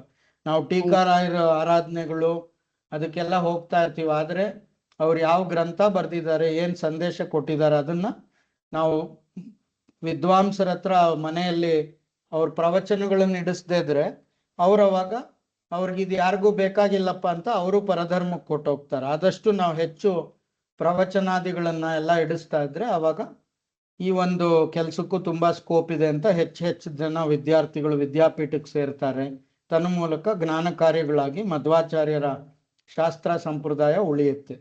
ಮತ್ತೆ ಅನಂತ ವೇದಗಳಿಗೆ ಬ್ರಹ್ಮಸೂತ್ರ ಭಾಷ್ಯ 564 ಅದರದ್ದು ಬ್ರಹ್ಮಸೂತ್ರ ಭಾಷ್ಯ ಅಂತ ರಚನೆ ಮಾಡಿದ್ದಾರೆ ಮಧ್ವಾಚಾರ್ಯರು. ಅದು ಇನ್ನೂ ಸಂಕ್ಷಿಪ್ತವಾಗಿ ಅಣುಭಾಷ್ಯ ಅಂತ ಒಂದು ಗ್ರಂಥ ಬರ್ದಿದ್ದಾರೆ ಚಿಕ್ಕದು. ಅದು ಕೇವಲ ಒಂದು 5-10 ನಿಮಿಷದಲ್ಲಿ ಪಾರಾಯಣ ಮಾಡುವಂಥದ್ದು. ಅದಕ್ಕೆ ವ್ಯಾಖ್ಯಾನ ತತ್ವಮಂಜರಿ ಅಂತ ರಾಘವೇಂದ್ರ ಸ್ವಾಮಿಗಳು ಹೇಗೆ ಅಣುಭಾಷ್ಯ ಅಷ್ಟು ಚಿಕ್ಕ ಮಧ್ವಾಚಾರ್ಯರ ಗ್ರಂಥ 564 ಬ್ರಹ್ಮಸೂತ್ರ ಭಾಷ್ಯಗಳನ್ನು ಹೇಳ್ತಾ ಇದೆ, ಹೇಗೆ ಆ 564 ಬ್ರಹ್ಮಸೂತ್ರ ಭಾಷ್ಯ ಅನಂತ ವೇದಗಳ ಸಾರವನ್ನು ಹೇಳ್ತಾ ಇದೆ ಅನ್ನೋದನ್ನ ತುಂಬಾ ಸರಳವಾಗಿ ನಮ್ಮಂಥವ್ರಿಗೆ ಅರ್ಥ ಆಗೋಂಗೆ ರಾಘವೇಂದ್ರ ಸ್ವಾಮಿಗಳು ಮಾಡಿದ್ದಾರೆ. ಇದನ್ನೆಲ್ಲ ನಾವು ನಮ್ಗೇನು ಇದರಲ್ಲಿ ಆಸಕ್ತಿ ಇಲ್ಲದೆ ಇದ್ರೆ ನಾವು ಮಕ್ಕಳನ್ನ ಇದನ್ನ ಓದು ಅಂತ ಯಾವಾಗ ಹೇಳಕ್ಕಾಗುತ್ತೆ? ಆದಷ್ಟು ಇದು ಪ್ರತಿಯೊಬ್ಬರು ಮನೆಯಲ್ಲಿ ತಾಯಂದ್ರು ಅಕ್ಕಂದ್ರು ಇದನ್ನೆಲ್ಲ ತಿಳ್ಕೊಂಡು ಅವ್ರ ಮನೆಯಲ್ಲಿರೋ ಅಣ್ಣ ತಮ್ಮಂದ್ರಿಗೆ ಮಕ್ಕಳಿಗೆ ಎಲ್ಲರಿಗೂ ಅಥವಾ ಗಂಡಂದ್ರಿಗೆ ಇದನ್ನ ನೀವು ಅಧ್ಯಯನ ಮಾಡಿ ಅದ್ರ ಸಾರವನ್ನು ನಮಗೆ ತಿಳಿಸ್ಕೊಡಿ ಅಂತ ಅವ್ರನ್ನ ಸೇವೆ ಮಾಡಿ ಅವ್ರಿಗೆ ಏನೇನ್ ಬೇಕೋ ಸಹಕಾರವನ್ನು ಕೊಟ್ಟಾಗ ಪ್ರತಿಯೊಬ್ರು ಪ್ರತಿ ಮನೆಯಲ್ಲೂ ಪಂಡಿತರು ಹುಟ್ಕೋತಾರ. ಅವಾಗ ಮಧ್ವಶಾಸ್ತ್ರ ಉಳಿಯುತ್ತೆ. ಇಲ್ಲದೆ ಇದ್ರೆ ಮುಂದೆ ತುಂಬಾ ಕಷ್ಟ ಇದೆ. ಮತ್ತೆ ಟೀಕಾಚಾರ್ಯರು ನಾವು ನ್ಯಾಯಸುಧಾ ಮಂಗಳ ಅಂತ ಎಲ್ಲಾ ಕಡೆ ನೋಡ್ತೀವಿ, ಅದು ಮಧ್ವಾಚಾರ್ಯರ ಅನುವ್ಯಾಖ್ಯಾನ ಅನ್ನೋ ಸರ್ವಮೂಲ ಗ್ರಂಥಕ್ಕೆ ವ್ಯಾಖ್ಯಾನ. ಮುಂದೆ ಹೋಗಿ ಉತ್ತರದ ಭಾಗಕ್ಕೆ ಇನ್ನೊಂದು, ಹಂಗೆ ಬ್ರಹ್ಮಸೂತ್ರ ಭಾಷ್ಯಕ್ಕೆ ಟೀಕಾಚಾರ್ಯರು ತತ್ವ ಪ್ರಕಾಶಿಕ ಸರ್. ತತ್ವ ಪ್ರಕಾಶಿಕ ಬ್ರಹ್ಮಸೂತ್ರ ಭಾಷ್ಯಕ್ಕೆ ಟೀಕಾಚಾರ್ಯರು ಬರೆದಿದ್ದಾರೆ. ಬರ್ದಿರೋದು ತತ್ವ ಪ್ರಕಾಶಿಕ. ಮುಂದೆ ಹೋಗಿ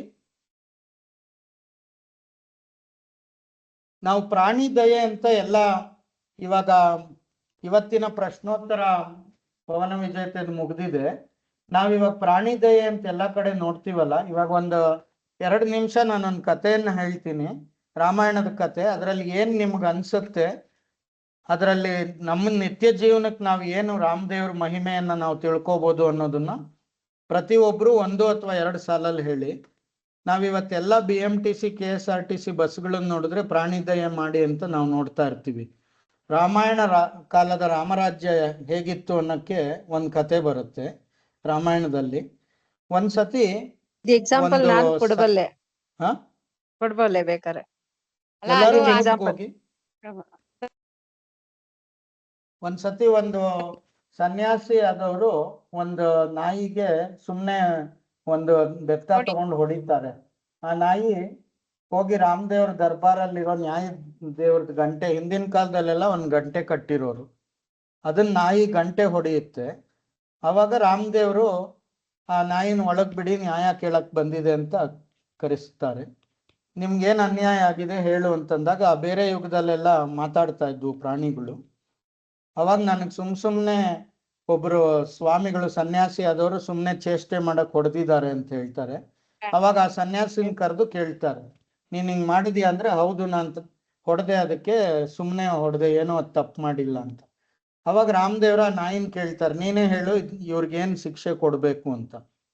ಅವಾಗ ಆ ನಾಯಿ ಹೇಳುತ್ತೆ, ಅಲ್ಲಿ ಒಂದು ಮಠ ಇದೆ, ಅದಕ್ಕೆ ಇವ್ರಿಗೆ ಮಠಾಧಿಪತಿ ಮಾಡ್ಬಿಡ್ರಿ ಅಂತ ಹೇಳುತ್ತೆ. ಅವಾಗ ಅಲ್ಲಿರೋರೆಲ್ಲ ಕೇಳ್ತಾರೆ, ಇವ್ರು ನಿಂಗ್ ಮಾಡಿದಿಕ್ ಶಿಕ್ಷೆ ಕೊಡು ಅಂದ್ರೆ ಯಾಕೆ ಮಠಾಧಿಪತಿ ಮಾಡು ಅಂತ ಹೇಳ್ತಾ ಇದೀಯಾ ಅಂತಂದ್ರೆ ಅವಾಗ ನಾಯಿ ಹೇಳುತ್ತೆ, ನಾನು ಹಿಂದೆನೂ ಮಠಾಧೀಶ ಆಗಿದ್ದೆ, ಅಲ್ಲಿ ಎಲ್ಲ ಕಾಣಿಕೆಗಳು ಮತ್ತೆ ಪದವಿಯನ್ನೆಲ್ಲ ದುರುಪಯೋಗ ಪಡಿಸ್ಕೊಂಡಿದ್ದಕ್ಕೆ ನನ್ಗೆ ಇವಾಗ ಈ ನಾಯಿ ಜನ್ಮ ಬಂದಿದೆ. ಅದೇ ತರ ಇವ್ರಿಗೂ, ಯಾಕಂದ್ರೆ ತುಂಬಾ ದುಡ್ಡು ಪದವಿ ಅದೆಲ್ಲ ಬಂದಾಗ ಅದನ್ನ ಜೀರ್ಣಿಸ್ಕೊಳ್ಳೋದು ತುಂಬಾ ಕಷ್ಟ.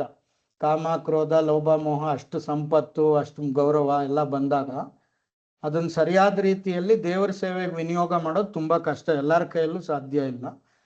ಹಂಗಾಗಿ ಅವಾಗ ಮತ್ತೆ ರಾಮದೇವರು ಅದೇ ಮಾಡಿ ಮಠಾಧಿಪತಿ ಮಾಡ್ತಾರೆ.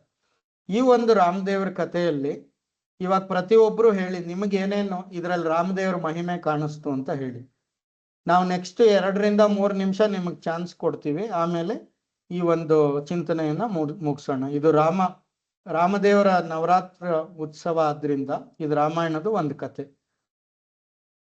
ಇದ್ರಲ್ಲಿ ನಿಮಗೆ ರಾಮದೇವ್ರ ಮಹಿಮೆ ಏನೇನ್ ಕಾಣಿಸ್ತು? ಜಯಶ್ರೀ ಅವರೇ ನೀವು ಹೇಳಿ. ಇದ್ರಲ್ಲಿ ರಾಮದೇವರು ಪ್ರಾಣಿಗಳಿಂದ ಹಿಡಿದು ಕ್ರಿಮಿಕೀಟಗಳವರೆಗೂ ಎಲ್ಲಾ ಮನುಷ್ಯರಿಂದ ಹಿಡಿದು ಪ್ರತಿಯೊಬ್ಬರಿಗೂ ನ್ಯಾಯ ದೊರಕಿಸ್ಕೊಡ್ತಿದ್ದ ಅಂತ, ಅವ್ರವ್ರು ಮಾಡಿದ ಕರ್ಮಕ್ಕೆ ತಕ್ಕಂತ ಫಲ ಕೊಡ್ತಿದ್ದ ಅಂತ ಅನ್ಸುತ್ತೆ. ಸರಿಯಾದ, ಚೆನ್ನಾಗಿ ಹೇಳಿದ್ರಮ್ಮ. ಬೇರೆಯವರು ನಿಮ್ಗೇನೇನ್ ಅನ್ಸುತ್ತೆ? ಪರಮಾತ್ಮನಿಗೆ ವೈಷಮ್ಯ ನೈರ್ಗುಣ್ಯ ಲೇಷವಿಲ್ಲ, ಅವರವರ ಉಪಾಸನಗಳಂತೆ ಫಲಗಳಿವೆಯೋ ಅಂತ ಹೇಳ್ತಾರೆ.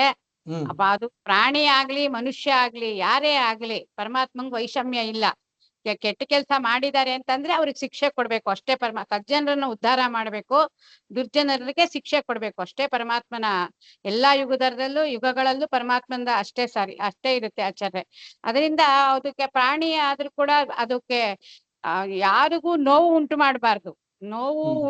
ಅದು ಅನಾವಶ್ಯವಾಗಿ ನೋವು ಉಂಟು ಮಾಡಬಾರ್ದು.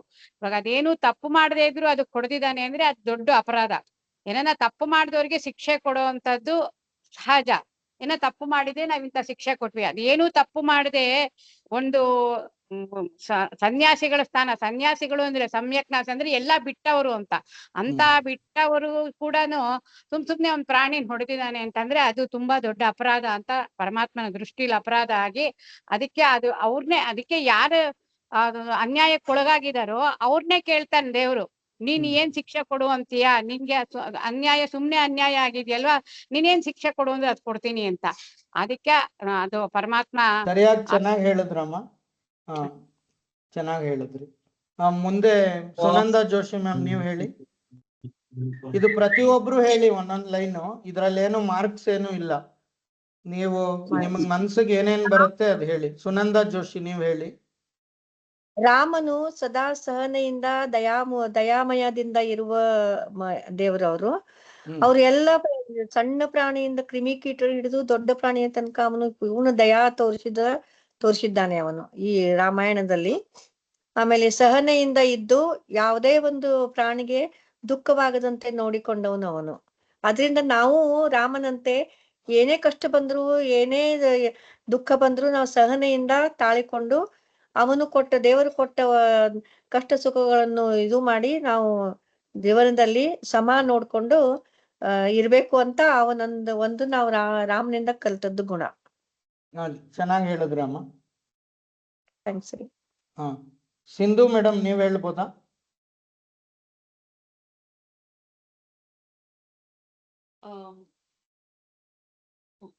ಒಂದ್ ಪಾಯಿಂಟ್ ಏನ್ ಇದಾಯ್ತು ಅಂದ್ರೆ, ಎಲ್ಲಾರ್ಗೂ ಏನೇ ಪ್ರಾಬ್ಲಮ್ ಅಂದ್ರು approach, he was easily approachable ಅಂತ. ಯಾರ್ ಬೇಕಾದ್ರೂ ಹೋಗಿ ರಾಮನ್ ಹತ್ರ ಹೋಗಿ ಏನೇ ವಿಷಯ ಇದ್ರು ಮಾತಾಡೋ ತರ, ರಾಜ ಆಗಿದ್ರುನು he was down to earth ಅನ್ನೋ ತರ, ಹಿ ವಾಸ್ ಅಪ್ರೋಚಬಲ್. ಗಂಟೆ ಇಟ್ಟಿದ್ದ, ಯಾರ್ ಬೇಕಾದ್ರೆ ಹೋಗಿ ಏನ್ ಬೇಕಾದ್ರೆ ಮಾತಾಡೋ ತರ ಅದು. ಆಮೇಲೆ ಎಲ್ಲಾರ್ಗೂ ನಾಯಿ ಅಂತನಾಗ್ಲಿ, ಇಲ್ಲ ಕ್ರಿಮಿಕೀಟ ಅಂತ ಆಗ್ಲಿ, ಇಲ್ಲ ಮನುಷ್ಯರಂತ ಆಗ್ಲಿ, ಯಾವ್ದು ಭೇದ ಭಾವ ಇಲ್ಲದೆ ಎಲ್ಲಾರ್ಗೂ ಅವ್ರವ್ರಿಗೆ ಸಿಗ್ಬೇಕಾಗಿರೋ ನ್ಯಾಯನ ದೊರಕಿಸ್ಕೊಡಕ್ಕೆ ವಿಚಾರಿಸಿ ವರ್ಷದಿಂದ ಅವರ ಮಹಿಮೆಯಿಂದ ಉನ್ನತ ಸ್ಥಾನಕ್ಕೆ ಏರ್ತಿದ್ರು. ಅದು ತುಂಬಾ ಚೆನ್ನಾಗಿ ಹೇಳಿದ್ರಿ. ಸುಮಾ ಶೇಷಗಿರಿ ಮೇಡಮ್ ನೀವ್ ಹೇಳ್ಬೋದಾ?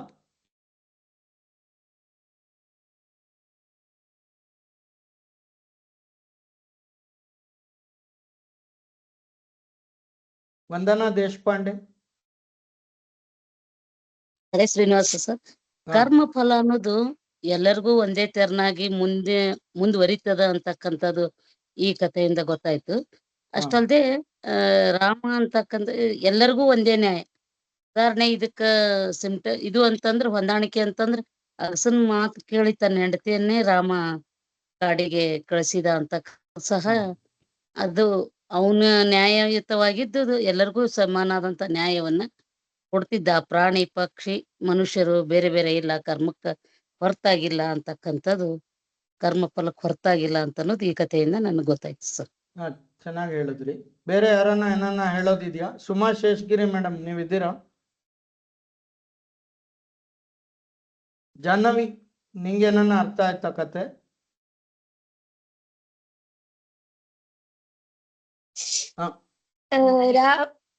ಹಾ ಹೇಳು ಜಾಹ್ನವಿ.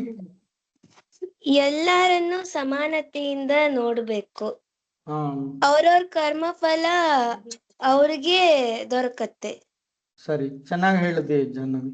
ಜಯಶ್ರೀ ಮ್ಯಾಮ್ ನೀವ್ ಹೇಳಿ. ಇದೇ ತರ ಒಂದು ಪ್ರಸಂಗ ಮಹಾಭಾರತದಲ್ಲೂ ಬೇರೆ ಎಲ್ಲ ನಡೆದಿದ್ದು. ಇದ್ರದ್ ಮಾತ್ರ ಮಾತಾಡಿ. ಸರಿ ಸರಿ. ಅದೇ ಇದ್ರಲ್ಲಿ ಎಲ್ಲರಿಗೂ ಈಕ್ವಾಲಿಟಿ ತೋರಿಸ್ತಿದ್ದ. ಅಂದ್ರೆ ಪ್ರಾಣಿನೇ ಆಗ್ಲಿ ಮನುಷ್ಯರೇ ಆಗ್ಲಿ ಎಲ್ಲರಿಗೂ ಕೂಡ ತಪ್ಪು ಮಾಡಿದವ್ರಿಗೆ ತಾನು ಶಿಕ್ಷೆ ಕೊಡ್ತಿದ್ದ.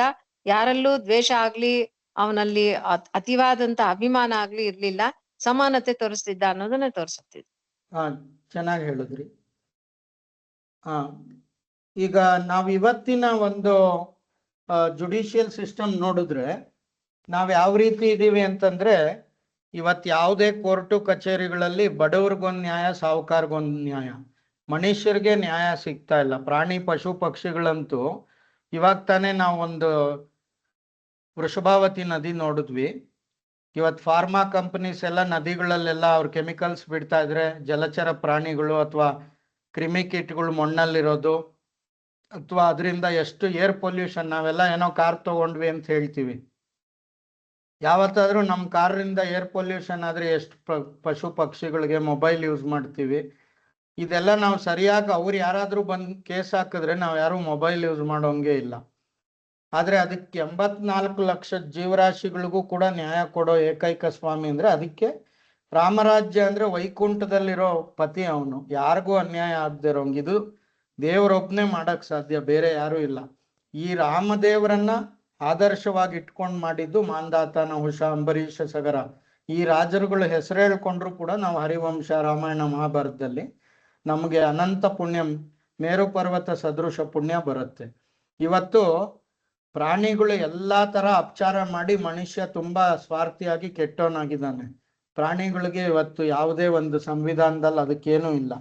ಇವ್ರಿಗೆ ಏನನ್ನ ಸ್ವಹಿತಾಸಕ್ತಿ ಇದ್ರೆ ನೀವು ಒಂದೆರಡು ಕೇಳ್ಬೋದು, ಇದಕ್ಕೆ ಜಿಂಕೆಯನ್ನ ಸಾಯಿಸಬಾರ್ದು ಅಂತಾರ. ಅದು ಇವ್ರ ಸ್ವಹಿತಾಸಕ್ತಿ, ಸ್ವಾರ್ಥ ದೃಷ್ಟಿಯಿಂದ ಆ ಕಾನೂನು ರಚನೆ ಆಗಿರುತ್ತೆ. ಎರಡನೇದು, ಮನುಷ್ಯರಲ್ಲೂ ಕೂಡ ನಾವಿಲ್ಲಿ ನೋಡಿದ್ವಿ, ಸ್ಥಾನ ನಿಮಿತ್ತ, ಪದವಿ ನಿಮಿತ್ತ, ಅಥವಾ ಸನ್ಯಾಸಿ ಅಂತನೋ ಅಥವಾ ಬ್ರಾಹ್ಮಣ ಶೂದ್ರ ಅಂತ ಜಾತಿ ನಿಮಿತ್ತ ಯಾವುದೂ ಇಲ್ಲ. ಇದಕ್ಕೆ ಗುಣವೈಷಮ್ಯ ಅಂತ ಹೇಳಿದ್ರು ಒಬ್ರು. ಹಂಗೆ ಅನ್ಬಯಾಸ್ಡ್ ಅಂತ ಇಂಗ್ಲಿಷಲ್ಲಿ ಹೇಳ್ತೀವಿ. ಯಾರ ಕಡೆ ನ್ಯಾಯ ಇದ್ರೆ ಅವ್ರಿಗೆ ಸಿಗತ್ತೆ. ಇವತ್ತು ನಾವು 2 ಬೆಂಚ್ 3 ಬೆಂಚ್ 4 ಬೆಂಚು ಹೈಕೋರ್ಟ್ಗೆ ಹೋಗ್ಬೇಕಾದ್ರೆ ಕೋಟ್ಯಾಂತರ ರೂಪಾಯಿ ಇರ್ಬೇಕು. ಸುಪ್ರೀಂ ಕೋರ್ಟ್ 10 ಕೋಟಿ 20 ಕೋಟಿ ಇರಬೇಕು. ಆಮೇಲೆ ಕೋರ್ಟಲ್ಲಿ ಎಷ್ಟೋ ದಿವಸ ರಜೆಗಳು ಹಾಕಿ ಕೊಟ್ಟೋಗ್ತಾರೆ. ಪರ್ ಮಿಲಿಯನ್ ಇಷ್ಟು ಜಡ್ಜು, ಇಷ್ಟು ಲಾಯರ್ಸ್ ಇರಬೇಕು, ಇಷ್ಟು ಸೆಷನ್ಸ್ ಇರಬೇಕು, ಅದೂ ಇಲ್ಲ. ಅದಕ್ಕೆ ಹಂಗಾಗಿ 30 ಲಕ್ಷ 50 ಲಕ್ಷ ಕೇಸ್ ಪೆಂಡಿಂಗ್ ಇದೆ ಇವತ್ತು. ಕನ್ವಿಕ್ಷನ್ ರೇಟ್ ತುಂಬಾ ಕಮ್ಮಿ ಇದೆ. ಆಮೇಲೆ ಸುಳ್ಳು ಕೇಸ್ಗಳು, ನೀವು ಯಾರಾದ್ರೂ ಒಬ್ರು ರಾಜಕಾರಣಿ ಮೇಲೆ ಹಾಕಿದ್ರೆ ಉಲ್ಟಾ ನಿಮ್ಗೆ ತಿರ್ಸಿ ಅವರು ಇವ್ರನ್ನೇ ಜೈಲಿಗೆ, ಒಳ್ಳೆಯವರೇ ಜೈಲಿಗೆ ಕೊಟ್ಟೋಗ್ತಾರೆ. ಯಾರನ್ನ ಪ್ರಭಾವಶಾಲಿ ದುಡ್ಡಿರೋರ ಮೇಲೆ ಅಥವಾ ಯಾರನ್ನ ಪ್ರಭಾವ ಇರೋರ ಮೇಲೆ. ಎರಡನೇದು, ಎಷ್ಟೋ ಜನಕ್ಕೆ ನ್ಯಾಯ ಬಂದ್ರು 200 ವರ್ಷ 300 ವರ್ಷ ಆದ್ಮೇಲೆ ಬರುತ್ತೆ. ಇಲ್ಲಿ ರಾಮ ಅವತ್ತೇ ಆ ಕ್ಷಣದಲ್ಲೇ ನ್ಯಾಯ ಕೊಟ್ಬಿಟ್ಟ. ಆಮೇಲೆ ನಾವು ಪ್ರತಿಯೊಂದು ಬೆಂಚಲ್ಲೂ ಹೋಗ್ಬೇಕಾದ್ರೆ ಇವತ್ತು 30-40 ಲಕ್ಷ ಕೇಸ್ ಇದೆಯಲ್ಲ, ನಾವು ಚಿಕ್ಕ ಒಂದು ಬೆಂಚಿಂದ ಎಲ್ಲ 2 ಬೆಂಚ್ 3 ಬೆಂಚ್ ಅನ್ನು ಕ್ರಾಸ್ ಮಾಡಿ ಇದು ಕೋರ್ಟು ಮತ್ತೆ ಇದು ಸೆಷನ್ ಕೋರ್ಟ್ಗಳೆಲ್ಲ ದಾಟ್ಕೊಂಡು ಹೈಕೋರ್ಟು, ಸುಪ್ರೀಂ ಕೋರ್ಟ್ಗೆಲ್ಲ ಹೋಗೋ ಅಷ್ಟರಲ್ಲಿ ಎಷ್ಟು ಲೇಟ್ ಆಗುತ್ತೆ. ಅಷ್ಟು ದುಡ್ಡು ಇರಬೇಕು, ಟೈಮ್ ಇರಬೇಕು. ಅಂತಂತ ಲಾಯರ್ಗಳು, ಕಾಸ್ಟ್ಲಿ ಲಾಯರ್ಸ್ನ ನಾವು ಇಟ್ಟಿರ್ಬೇಕು. ಇಲ್ಲಿ ರಾಮದೇವ್ರು ಅಲ್ಲಿ ಇದ್ದ ಅನ್ನಕ್ಕೆ ಏನಂದ್ರೆ ಅದ್ರ ಅರ್ಥ ಯಾವುದು ಕೇಸ್ ಪೆಂಡಿಂಗೇ ಇಲ್ಲ ಅಂತ ಅರ್ಥ. ಎಲ್ಲ ಕ್ಲಿಯರೆನ್ಸ್ ಅವತ್ತೇ ಮಾಡ್ಬಿಟ್ಟಿದ್ದಾನೆ. ಹಂಗಾಗಿ ಅವ್ನಿಗೆ ಅಷ್ಟು ಕಾನ್ಫಿಡೆನ್ಸ್, ಯಾರನ್ನ ಬರ್ಲಿ ನನ್ನ ಹತ್ರ ಅಂತ. ಅಂದ್ರೆ ಬೇರೆ ಎಲ್ಲರೂ ಅವ್ರು ಸುಮ್ಮನೆ ಹೆಸರಿಗಿದ್ದಾರೆ. ಅಷ್ಟು ಚೆನ್ನಾಗಿತ್ತು ಗವರ್ನೆನ್ಸ್ ಅಂತ ಅದ್ರ ಅರ್ಥ. ಸೆಷನ್ ಕೋರ್ಟ್ಸು ಅದೆಲ್ಲ. ಮತ್ತೆ ದುಡ್ಡು, ಇವತ್ತು ನಾವು ನ್ಯಾಯಕ್ಕೆ ದುಡ್ಡಿದ್ರೆ ಮಾತ್ರ, ಅವತ್ತು ದುಡ್ಡೇ ಇಲ್ಲ. ಆಮೇಲೆ ಇವತ್ತು ರಾಜಕಾರಣಿಗಳಿಗೆ ಬೇಕಾದ್ರೆ ರಾತ್ರಿ 2 ಗಂಟೆಗೆ ಬೇಕಾದ್ರೂ ಅವ್ರು ಹಿಯರಿಂಗ್ ಇಟ್ಕೊಂಡು ಅವಾಗೂ ಸುಪ್ರೀಂ ಕೋರ್ಟ್ ಬಾಗಿಲು ತೆಗಿಸ್ತಾರೆ. ಆದ್ರೆ ನಮ್ ಕಾವೇರಿ ಇಶ್ಯೂ ಆಗ್ಬೋದು ಅಥವಾ ಇನ್ಯಾವುದೋ ತುಂಬಾ ದೊಡ್ಡ ಸಮಸ್ಯೆ ಬಂದ್ರೆ ಮುಂದೂಡಲಾಗಿದೆ ಅಂತ 5 ವರ್ಷ 10 ವರ್ಷ. ಇದಕ್ಕೆ ನಮ್ಮ ರಾಮ ಮಂದಿರನೇ ಸಾಕ್ಷಿ.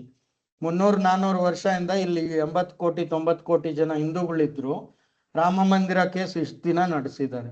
ನಮ್ಗೆಲ್ಲಾ ಸಾಕ್ಷಿ ಇದ್ರೂ ಕೂಡ ಆ ತರ ಇವತ್ತಿನ ಜುಡಿಷಿಯಲ್ ಮತ್ತೆ ಅವ್ರ ರಜೆಗಳು ಹಾಕಿ ಇವತ್ತಿಗೂ ಕೂಡ ಒಂದು 90 ದಿವಸನೋ 150 ದಿನ ಯಾರು ಬಾಗ್ಲೇ ತೆಗಿಯಲ್ಲ, ಅಷ್ಟು ರಜೆಗಳು. ಮತ್ತೆ ಇವತ್ತು ಜಡ್ಜು ಮತ್ತೆ ಅವ್ರದ್ದೆಲ್ಲ ಫಿಲ್ಲಿಂಗ್ 50% ಹುದ್ದೆಗಳು ತುಂಬಿಸ್ತಾ ಇಲ್ಲ. ಯಾಕಂದ್ರೆ ಸಂಬಳ ಕೊಡಕ್ ಸರ್ಕಾರದಲ್ಲಿ ದುಡ್ಡೇ ಇಲ್ಲ. ಇಷ್ಟೆಲ್ಲ ಸಮಸ್ಯೆಗಳು. ಇದು ಬರೀ 1 2 3 ನಾನು ಉದಾಹರಣೆ ಕೊಟ್ಟೆ. ಈ ತರ ರಾಮರಾಜ್ಯದಲ್ಲಿರೋ ನ್ಯಾಯ ನೀತಿಗಳು ಇವತ್ತಾಗ್ತಾ ಇರೋ ಅನ್ಯಾಯಗಳನ್ನ ಒಂದು 20 ಪಟ್ಟಿ ಮಾಡ್ಬೋದು. ಈ ರೀತಿ ನಾವು ಪ್ರತಿಯೊಂದು ರಾಮರಾಜ್ಯದ ಅಥವಾ ರಾಮಾಯಣದಲ್ಲಿ ಬರ್ತಕ್ಕಂತಹ ನಾವು ರಾಮದೇವರ ಮಹಿಮೆಯನ್ನು ತಿಳ್ಕೊಂಡು ಅದನ್ನ ಇವತ್ತಿನ ಸಮಾಜದಲ್ಲಿ ಜನಕ್ಕೆ ಅರಿವು ಮೂಡಿಸಿದ್ರೆ ಅವಾಗ ನಮ್ಮ ಬ್ರಾಹ್ಮಣ ಜನ್ಮ ಮತ್ತೆ ನಮ್ಮ ಮಧ್ವಾಚಾರ್ಯರ ಸೇವೆ ಸಾರ್ಥಕ ಆಗುತ್ತೆ. ಅವಾಗ ನಮ್ಗೆ ಹನುಮಂತ ದೇವರ ಅನುಗ್ರಹ ಆಗುತ್ತೆ. ನಾವು ಹನುಮಂತ ದೇವರ ಸ್ತೋತ್ರ ಮಾಡೋದು, ಅವ್ರ ದೇವ್ರ ನಾಮ ಹೇಳೋದು ಒಂದ್ ಕಡೆ, ಆದ್ರೆ ನಾವು ರಾಮದೇವರ ಮಹಿಮೆಯನ್ನ ಎಷ್ಟು ಜನಕ್ಕೆ ಹೇಳ್ತೀವೋ, ಮುಕ್ತ ಕಂಠದಿಂದ ಎಷ್ಟು ಕೊಂಡಾಡ್ತೀವೋ, ಎಲ್ಲಾ ಕಡೆ ಹೋಗಿ ಅದು ರಾಮರಾಜ್ಯವನ್ನ ತರಕ್ಕೆ ನಾವು ಮತ್ತೆ ಎಷ್ಟು ಪರಿಶ್ರಮ ಹಾಕ್ತೀವೋ ಅವಾಗ ಹನುಮಂತ ದೇವರು ನಮ್ಮ ಹತ್ರ ಸದಾಕಾಲ ನೆಲೆಸ್ತಾನೆ. ಪ್ರತಿಯೊಬ್ರು ನೀವೆಲ್ಲರೂ ತುಂಬಾ ಶ್ರದ್ಧೆಯಿಂದ ಭಾಷಣ ಸ್ಪರ್ಧೆಯನ್ನು ಕೂಡ ಕೊಟ್ಟು ಮತ್ತೆ ಇಲ್ಲಿ ಇವತ್ತು ಪ್ರಶ್ನೋತ್ತರದಲ್ಲೂ ಭಾಗವಹಿಸಿದ್ರಿ. ಎಲ್ಲರಿಗೂ ಹೊಸ ವರ್ಷದ ಮತ್ತೆ ರಾಮನವಮಿಯ ಎಲ್ಲರಿಗೂ ಶುಭಾಶಯಗಳು. ಎಲ್ಲರೂ ರಾಮಾಯಣ ಮತ್ತೆ ಎಲ್ಲ ರಾಮಾಯಣದ್ದನ್ನು ಮಾಡಿ. ಇವತ್ತಿನ ಒಂದು ಸುಮ್ಮನೆ ನಾನು ಇದು ಲಾಸ್ಟಲ್ಲಿ ಹಾಕಿದ್ದೆ. ಇವತ್ತಿನ ಇದು ಸ್ವಲ್ಪ ದೊಡ್ಡದು ಮಾಡ್ಬೋದಾ ಸಂದೀಪ್? ಇವತ್ತಿಂದ ಯಾವ ರೀತಿ ಇದೆ ಅಂದ್ರೆ ಸರ್ಕಾರ ಅವರಿಗೆ ಭ್ರಷ್ಟಾಚಾರ ಮಾಡಿ ದುಡ್ಡನ್ನ ದೋಚಕ್ಕೆ ನಾಯಿಗಳಿಗೆ ಇವತ್ತು ಮಾಂಸ ಹಾಕೋದು ಒಂದು ಸ್ಕೀಮ್ ಮಾಡಿದ್ದಾರೆ. ಮತ್ತೆ ಯಾರನ್ನ ಕುಡುಕರು ಅವ್ರು ಕುಡಿದು ಬಿದ್ದೋದ್ರೆ ಅವ್ರನ್ನ ಮನೆಗೆ ಬಿಡಕ್ ಒಂದು ಸ್ಕೀಮು. ಮತ್ತೆ ಯಾರನ್ನ ಅಕ್ರಮವಾಗಿ ಮನೆ ಕಟ್ಕೊಂಡ್ರೆ ಅವ್ರಿಗೆ ಸಕ್ರಮ ಮಾಡೋದು. ಇವತ್ತೆಲ್ಲ ಕಾನೂನುಗಳು ಈ ತರ ಕಾನೂನುಗಳು ಬರ್ತಾ ಇದೆ. ಈ ತರ ಇವ್ರದ್ದು ಇದೆ. ಆದ್ರೆ ರಾಮರಾಜ್ಯದಲ್ಲಿ ಈ ರೀತಿ ಯಾವುದೂ ಇರ್ಲಿಲ್ಲ. ಯಾವುದೇ ಬಿಟ್ಟಿ ಭಾಗ್ಯಗಳು ಇರ್ಲಿಲ್ಲ. ಪ್ರತಿಯೊಬ್ರು ಅವ್ರವ್ರ ಯೋಗ್ಯತಾನುಸಾರ ಮತ್ತೆ ತಾರತಮ್ಯೋಪೇತವಾಗಿ ಎಲ್ಲರೂ ಸ್ವಧರ್ಮದಲ್ಲಿದ್ದು ಪ್ರತಿಯೊಬ್ರು ಇದ್ದಿದ್ರಿಂದ ಅಷ್ಟು ಸುಭೀಕ್ಷೆಯಿಂದ ಎಲ್ಲ ಹೇಗೆ ಯಾರ್ಯಾರ ಯೋಗ್ಯತಾನುಸಾರ ಎಷ್ಟು ಫಲ ಬರಬೇಕೋ ಅವ್ರಿಗೆ ಪ್ರತಿಯೊಬ್ಬರಿಗೂ ತಮ್ಮ ಯೋಗ್ಯತಾನುಸಾರ ಅಷ್ಟೇ ಲಾಭ ಬರ್ತಾ ಇತ್ತು. ಯಾರು ಕಮ್ಮಿ ಕೆಲಸ ಮಾಡ್ತಾ ಇದ್ರು ಅವ್ರಿಗೆ ಕಮ್ಮಿ ಬರ್ತಾ ಇತ್ತು. ಈ ರೀತಿ ರಾಮರಾಜ್ಯ ಇತ್ತು. ಪ್ರತಿಯೊಬ್ಬರು ಇಲ್ಲಿ ಭಾಗವಹಿಸಿದ್ದಕ್ಕೆ ಧನ್ಯವಾದಗಳು. ನಾನು ಇವಾಗ ಕೃಷ್ಣಾರ್ಪಣ ಹೇಳಿ ಈಗ ಈ ಒಂದು ಪ್ರಶ್ನೋತ್ತರ ಕಾರ್ಯಕ್ರಮವನ್ನ ನಾನು ಮುಗಿಸ್ತಾ ಇದ್ದೀನಿ. ಶ್ರೀ ಕೃಷ್ಣಾರ್ಪಣ ಮಸ್ತು.